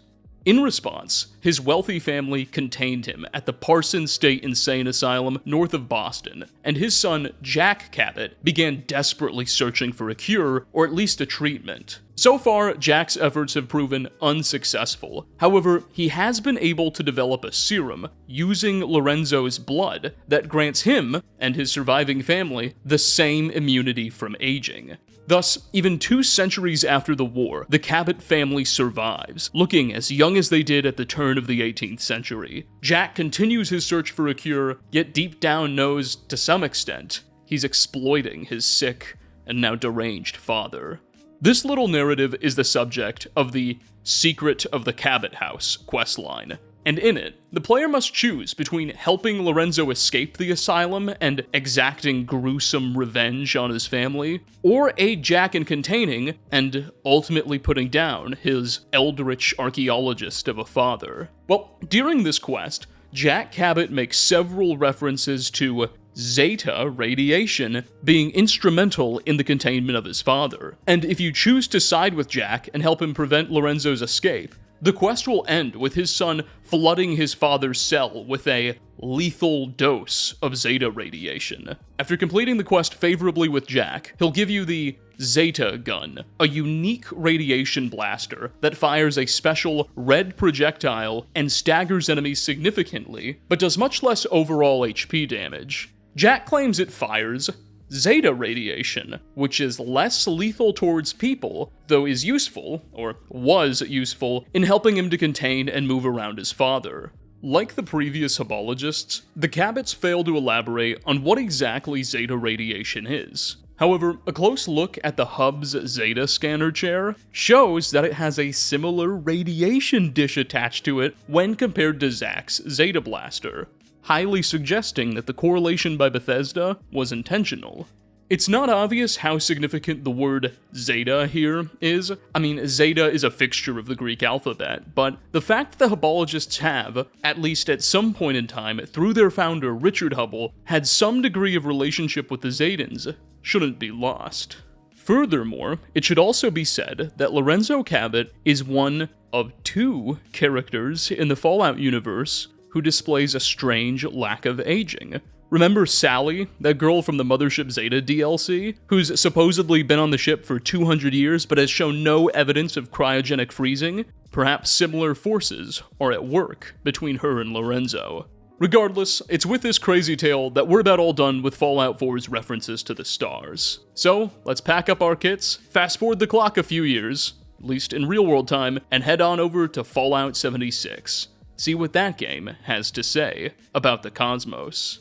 Set in the mountains of Appalachia in the year 2102, just 25 years after the Great War, Fallout 76 exposes perhaps just as much, if not more, about the aliens and humanity's relationship with the stars than any of the previous games. Southwest of the Philippi Battle Cemetery, in a region of Appalachia known as the Toxic Valley, within the remains of an unmarked, decaying suburban house, we'll find a hazmat suit, some homemade Ranaway, a cute alien plushie, and a broken safe, inside of which will be a genuine alien blaster and an unnamed rusted key. Mind you, this is a real alien blaster, boasting the same stats, model, and texture as the one from Fallout 4. Now, hilariously, you might have noticed that this house doesn't contain any alien blaster ammo, making the device we just found entirely useless. If we want the power cells for this beast, we'll have to go on quite the unmarked adventure. You see, while the game never explicitly tells you any of this, there is an entire hidden, unofficial questline related to this device, and the narrative here may be pretty revealing. After obtaining the blaster and that unnamed key, we can head on over to Freddy Fears' House of Scares, a pre-war Halloween store that's since been overrun by ghouls and the Scorched. At the top of the building, however, is a locked apartment, which that key from the safe will unlock. At the bottom of the doorframe, as if it was slipped under from the outside, is a note titled "Leaving Town," which simply reads, "They're on to us. I was fired. I'm leaving town tonight. Stay safe. Signed, L. LS. Again, this note appears to have been slipped beneath the door. Whoever wrote it was probably trying to get through to the occupants. Interesting. The apartment itself is small, cluttered, and poorly lit, however filled with all sorts of electronics and space-themed memorabilia. Clearly, some sort of eccentric with an obsessive interest in space and technology once lived here, and they had a connection to that alien blaster we saw earlier. There's a broken-down terminal, which obviously isn't very helpful, but nearby that terminal's desk will be a holotape titled Stolen Terminal Passcode, which itself can't be read or played because it's really a key. We can take this over to the Shadow Breeze Apartments in Morgantown, where on the top floor, within the penthouse suite, which evidently once belonged to a wealthy man named Trevor Moorman, we'll find a terminal illuminated by a somehow still powered light bulb. The terminal will feature 2 entries, the first of which is titled Message from M. Green, dated to June 8th, 2077. It reads, quote, Trevor, I'm moving everything to a more secure location. Reset your access code if you lose the holotape. I understand it can seem overly cautious, but we can't take any risks. I think someone has taken an interest in our work. I will let you know as soon as I know more. Signed, Mike. The next entry is titled Message from S. Wellingsworth, dated to June 22nd, 2077, which reads, Mr. Moorman, your new housekeeper, Mr. Arnold Butterwood, is available to start immediately. Please let us know what time would be most convenient for you for him to begin. As per your request, Miss Lena Stark, your former housekeeper, has been terminated. Additionally, we have forwarded your concerns to the authorities. Please do not hesitate to contact me personally with any further concerns or questions. Thank you for your business. Samuel Wellingsworth. So LS, the author of the note we read at Freddy Fears's, was Lena Stark, a housekeeper for this Trevor Moorman fellow who was terminated sometime in late June of 2077, likely because she took something that didn't belong to her. Immediately following her termination, she slipped that letter beneath the door of Freddy Fears's House of Scares, promising to skip town and alerting the occupants that they were onto them. Now, something a lot of people don't seem to appreciate. Recall, Lena's note was found undisturbed beneath that apartment door. She clearly wrote it right after she was fired in June of 2077, but the bombs wouldn't fall for another few months. Why hadn't that note been picked up yet? Did something happen to the person who lived in that apartment too? Furthermore, it's also worth noting that the Shadow Breeze Apartments in Morgantown, where we find this terminal, are deeply connected to the nearby Vault-Tec University. It's possible, perhaps even likely, that the owner of this penthouse, Mr. Trevor Moorman, was in some way affiliated with the college, as a high-ranking administrator, maybe a very senior tenured professor, or a donor of sorts. In the days before the war, Shadow Breeze was booming with Vault-Tec students and personnel, so we should consider the university's involvement. Whatever the case, this terminal will also give us the opportunity to write an access code onto that stolen terminal passcode holotape. Our next stop will take us across the mountain range southeast of Morgantown to the Pleasant Valley Cabins site, a ski resort featuring multiple, luxurious ski cabins. Within the largest and most luxurious of them of all, we can find another terminal. Beneath it will be a note, titled Trevor's Note, which reads, Mike, I'm coming down to see the latest artifact as soon as I can. I'd like to bring an expert with me, a Mr. Christopher Weed. I trust him, but a background check might be in order. We're getting closer to the truth. Regards, Trevor.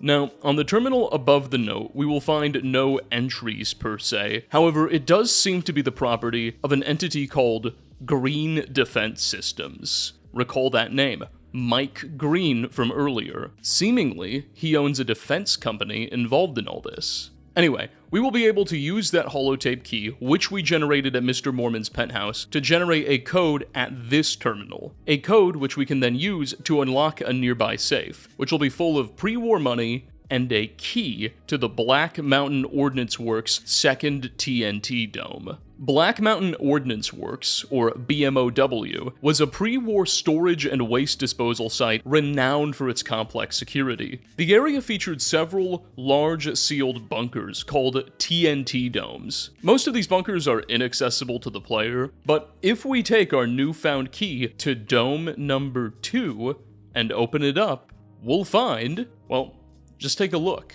Inside will be a cryogenic storage pod, just like the ones we saw in Fallout 4's Vault 111, as well as a human skeleton that was in the middle of some kind of dissection or autopsy. Much of its musculature remains intact, and on a desk nearby will be 3 alien blaster rounds for our taking, which were clearly being studied. There may also be a random number of them in a metal box beneath the table, allowing us to finally load up our blaster and make use of it. A nearby note titled Initial Analysis reads, "Initial tests indicate these could very well be of alien origin, potentially our most significant find in a long time. The material inside is complex and highly destructive, so take care when handling the samples." Unquote. What on earth was going on here? What were Mike Green and Trevor Moorman doing with alien blaster cells, a cryo storage pod, and a skeleton? What's in the cryopod?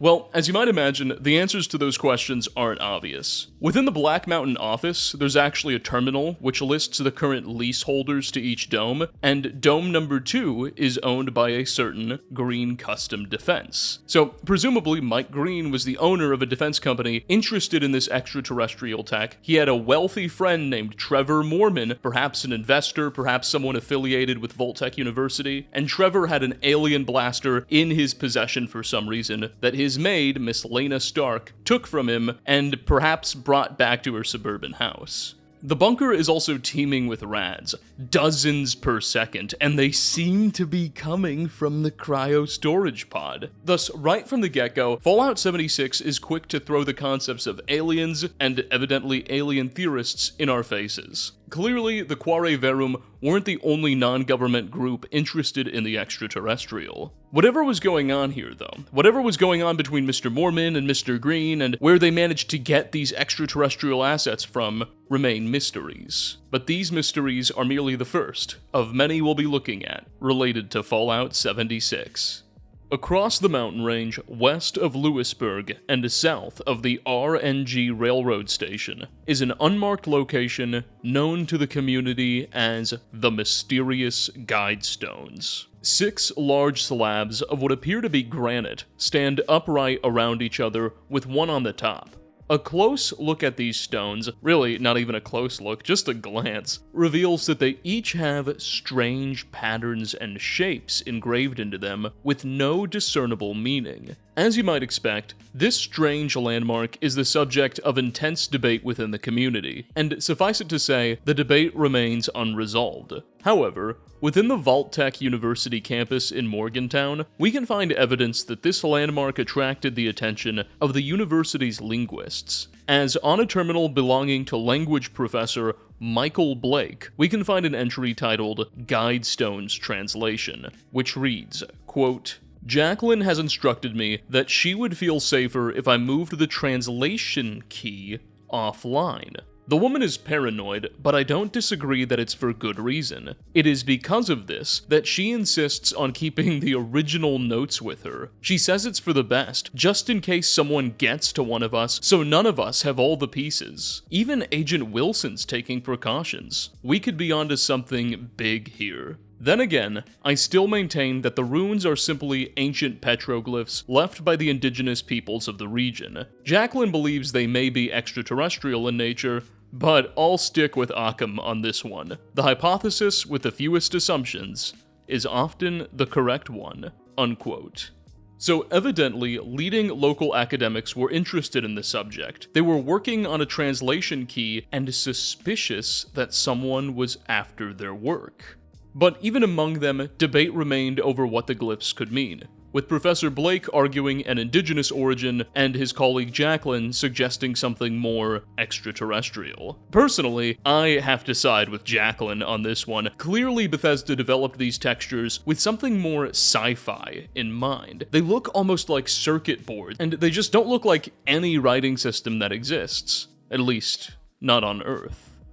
Moving on, in April of 2020, Fallout 76 received its Steel Dawn update. An update which introduced the Brotherhood of Steel, several characters, and a short questline to go along with them. The faction could be found at the Atlas Observatory in the Savage Divide. Their short questline had players carrying out various Good Samaritan-style tasks, as the Brotherhood tried to win the hearts and minds of Appalachia upon their arrival. This incarnation of the Brotherhood definitely leaned closer to the Elder Lions chapter from Fallout 3, more so than Maxon's stricter version in Fallout 4, or especially how they were depicted back in the Interplay days. Anyway, I digress. During the Brotherhood quest, Over and Out, we would be tasked with investigating an abandoned Enclave research bunker far out on the western edges of the map to see if its communication systems might be able to reconnect the Appalachian Brotherhood with the Californian chapters. Inside, we uncovered evidence that the Enclave had been running a whole host of experiments on practically every creature in the wasteland.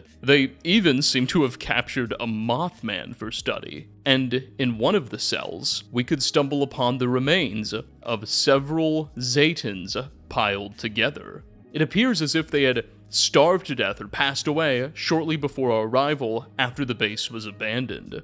Unfortunately, no further details were provided. A nearby database terminal reveals that the Enclave deliberately purged all records related to the Z5 cell where the Zetans were kept as the base was collapsing. Even amid the chaos of evacuation, the researchers here clearly made it a priority to ensure that no information would get out. Sadly, the quest never circles back to the Zetans, and our Brotherhood companions don't even seem to notice or care about the aliens. I'm sure Reed Underwood and his brethren at the Quare Verum are rolling in their graves. The National Radio Astronomy Research Center, or NRARC as you could call it, is a large deep space radio station we can find in the Savage Divide region of the map, just a ways north of the West Tech facility. Here, a number of operators, scientists, and other academics worked to control and document a number of nearby deep space radio installations that listened in on incoming signals from deep space. Hilariously, a lot of the terminals we find here reveal that the staff was struggling with enormous headaches caused by the frequencies being emitted by the nearby radio dishes, to which their superiors suggested that they basically wear tinfoil hats. But more significantly, evidently between the months of September and October of 2077, the researchers here, while listening to the sounds of space, heard something that greatly alarmed them, and apparently the government as well.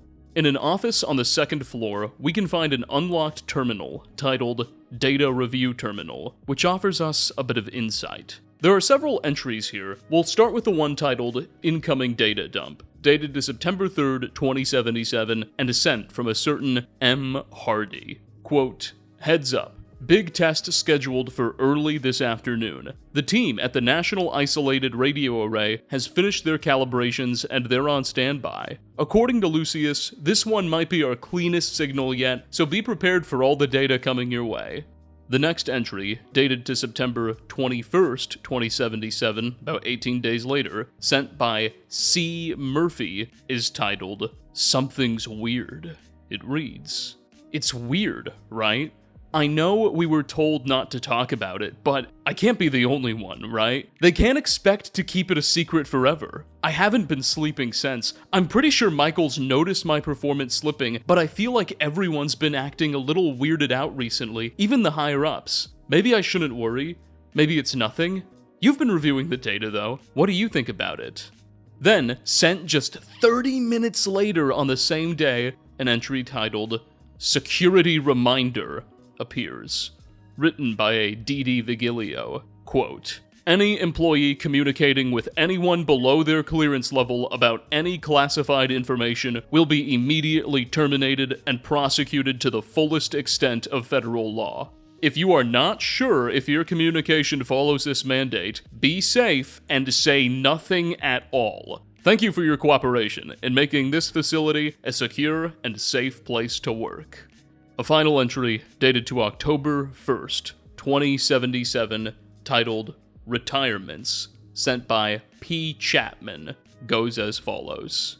I'm sure it's nothing. We go 7 years without a single retirement, then suddenly half a dozen people retire in the span of 2 weeks. They're all relatively young, and they've moved to remote places to be with family. Even Chris Murphy, who I'm pretty sure doesn't even have any living family. I mean, it's possible. I certainly don't think there's anything weird about it. Nothing I'd say to anyone outside of the office, that's for sure. I certainly don't want to retire. Unquote. That's about all we have. So, the researchers here found something weird in the data from a recent signal test, and security began cracking down, and a wave of sudden and suspicious retirements followed. I think we have an idea of what happened here. Now, this is the craziest thing. Also within this building, in the top floor lab, there is a unique terminal called the Radio Astronomy Communications Terminal, which requires a key to access. This supposed key does not exist. It was never implemented in the game, and thus, for all intents and purposes, in normal gameplay, this terminal is basically inaccessible. However, we can look in the game files and view it anyway, and just read this stuff, man. National Radio Astronomy Research Center, Communications. To do, remove actual translations, add alien font tags. Presumably this was a to-do list meant for the developers. Perhaps they intended to add some extraterrestrial fonts to this terminal at one point. Long, have, wait, arrive, stars, listen. Below that are the letters ACELRX. We are going to come soon. KLJ. Prepare yourself. Wait. We. WOPNML. Prepare yourself for destruction of your life by fire when you arrive. PGQVC. Life weakens. Protect what remains here on Earth. Unquote. Now, because this terminal is currently meant to remain inaccessible, we can't necessarily declare its contents to be canon. However, this seems to provide us with a pretty good idea of what messages the poor researchers received from the stars, and it's some pretty ominous stuff. At first, this reads almost threatening. Prepare yourself for destruction of your life by fire when we arrive, but then other elements are almost encouraging. Life weakens. Protect what remains here on Earth. The most obvious suspect for sending such a strange message is the Zadans, aliens who we know have been deeply interested and evidently involved with the Earth for over a millennia by the time the events of Fallout 76 take place. But why would the Zadans bother sending such a message? You know, as evidenced by all the ancient peoples abducted on their mothership and all the technology they left on Earth, the Zadans were already here by the time this signal was picked up. And they don't seem to like communicating with us. So maybe Bethesda was just being a bit mysterious here for mystery's sake? Or maybe this transmission was coming from someone else. An entirely yet unknown alien faction far out in the distance. Perhaps it was meant to foreshadow the arrival of a certain impending update. You see, in winter of 2021, Fallout 76 received its Invaders from Beyond event update, lasting for 2 weeks, during which several new extraterrestrial-themed random encounters would spawn, new weather types were introduced, and most importantly, a new world event could randomly trigger at select locations, during which aliens, specifically the Zadans, would spawn alongside a mothership and begin setting up these strange devices. Of course, they would be very hostile. As we'd pass by one of these events, the player, or players, would receive a transmission from a strange character calling himself Homer Saperstein. Now, quick note, while I've played through this event a couple of times since 2021, it's been relaunched a few times here and there, and much of the gameplay on screen is my own. I've failed to capture everything. So, I reached out to Oxhorn, who was kind enough to let me, borrow some of his footage from the event. He has a full video linked down below, playing through the entire event, and engaging with every random encounter. It's worth checking out for a full walkthrough of Invaders of Beyond if you're interested. But here are the Spark Notes. When we'd pass by a collection of aliens and their mothership at one of these event locations, this Homer Saperstein guy would send us a transmission, and listen. Fellow Earthlings, I am Homer. Typically, I would not get involved in public affairs, but the extraterrestrial is my specialty, so I would like to help.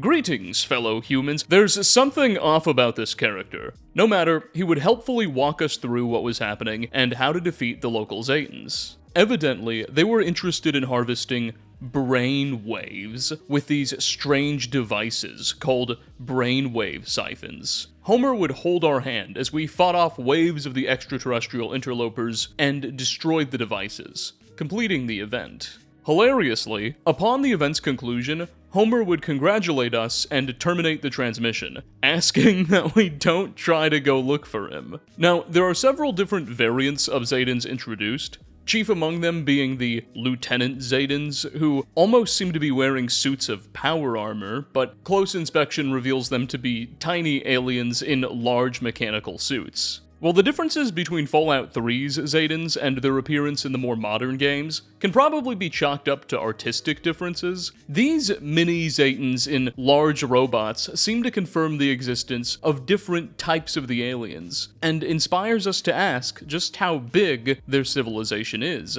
and what it looks like.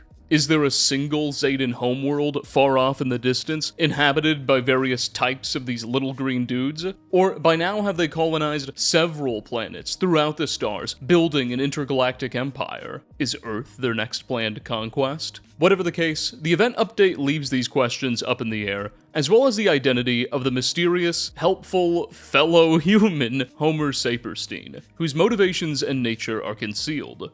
Interestingly, though, Invaders from Beyond also introduced several new random encounters throughout the 2 weeks it ran, mostly consisting of Zetan patrols and ambushes we'd have to fight off. But one of these encounters was particularly interesting. We could occasionally stumble upon a man in a black suit and aviators called the Emissary. The Emissary would be completely passive when approached, and even attacked, and when interacted with, he would just say a few lines of strangely suspicious dialogue, before disappearing into a flash of white light. Watch.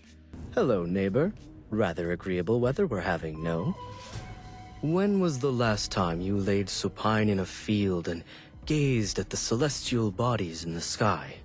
Many may not know that when the Andromeda Galaxy reaches its peak brilliance, the new age of humanity will begin. You'll soon find that death is just another doorway. Please, hush now. This daydream will soon be over.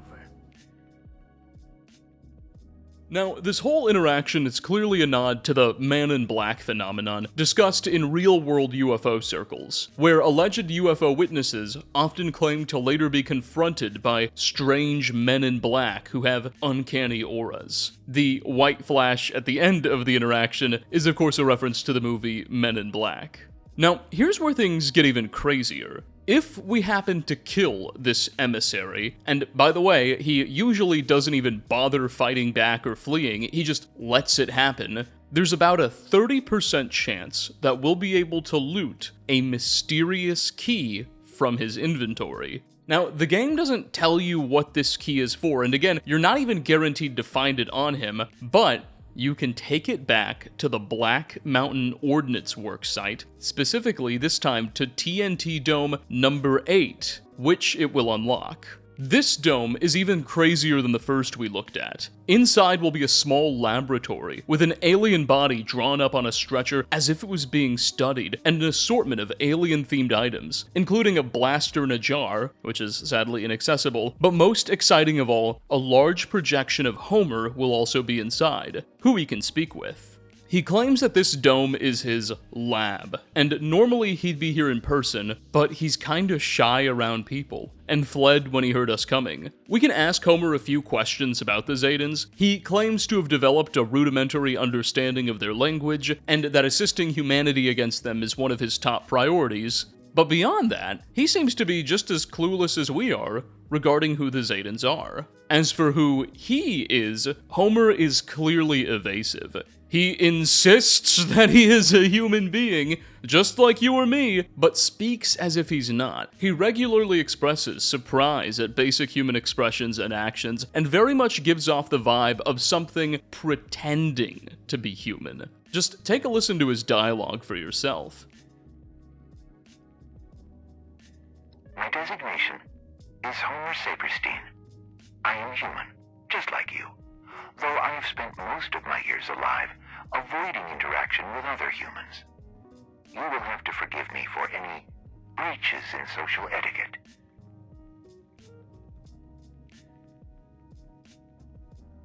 I am not ready to interact with other humans personally. For now, this designed likeness and modulated voice will have to do.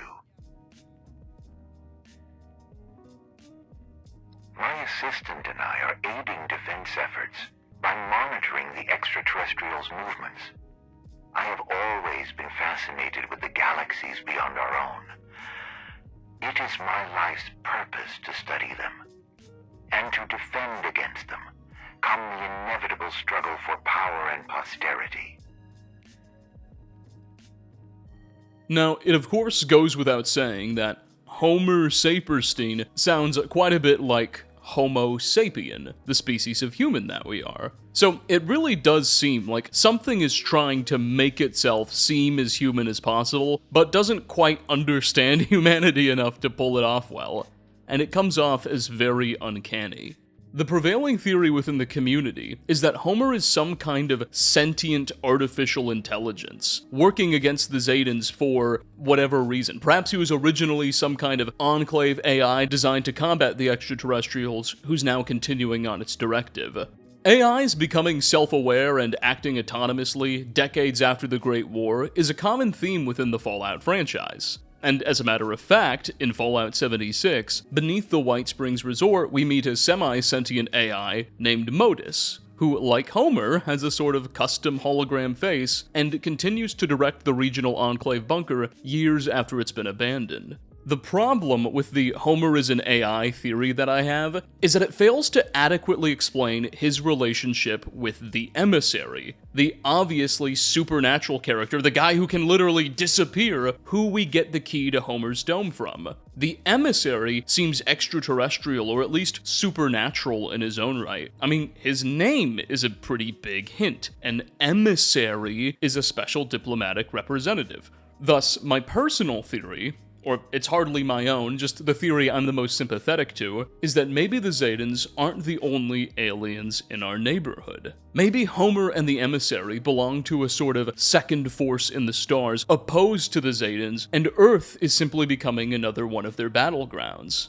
Perhaps it was the civilization that Homer and the Emissary belonged to that sent that radio signal to the folks at the Astronomy Research Center. You know, a sort of prepare for what's coming type thing. Whatever the case, that's merely my favorite of several ideas, and we're nowhere close to have anything resembling definitive proof of anything. Frankly, I think it's possible that Bethesda hasn't even made up their minds about who these characters are yet. So, let's move on from Invaders from Beyond to a more recent Fallout 76 introduction. In August of 2023, Fallout 76 received its Fight for Freedom seasonal update. You see, Fallout 76 has these things called seasons, or scoreboards, where for a period of time, usually 1 to 4 months, a number of themed seasonal challenges and daily ops will become available. As you complete these challenges, new rewards are unlocked. At first, your rewards will be small stuff, like emotes and paintings, but as you progress, they get bigger and bigger, up to huge furniture pieces for your camp and unique power armor skins. This differs from the Invaders from Beyond event update, which itself was just a short-lived event with no such system. Anyway, In August of 2023, 76 got its Fight for Freedom season, which would last all the way until December. One of the items you could earn as a reward was a furniture item called Moon Mission Painting. And just look at it. The scene depicts 3 figures on the moon raising an American flag and clad in something that clearly looks like space power armor as rockets fly overhead. Now, the presence of power armor on the moon highly suggests the presence of combat, right? I mean, that's what power armor is for. There's no reason to just run around decked out in this stuff if you're not actually fighting. The actor on the far left is also holding what seems to be some sort of laser weapon, affirming the possibility. Gets even weirder though. In the background are obvious structures. There are 2 dome-shaped buildings, as well as a 3rd rectangular one to the right. There's also this sort of tower there as well, which I suspect could be a rocket launch tower. I can't think of any other reason you'd want to build something like this. A skyscraper or multi-story construction just doesn't make sense when you have all this space available, but I could be wrong. Indeed, this painting teases the idea of pre-war lunar combat and bases, concepts that we've been speculating about throughout this video, and that Bethesda has been hinting at, but never before so directly. Furthermore, and here's the real kicker, one of the final items you could unlock during this season, which was so popular it would later be sold on the Atom Shop, was this Deep Space Power Armor skin. A skin that you could put over your own set of power armor to resemble the one used in the photo. And it looks great. Notably though, this armor has an Enclave logo on it. Not just an American flag, an Enclave logo alongside the traditional USSA emblem. A frankly, somewhat ominous suggestion.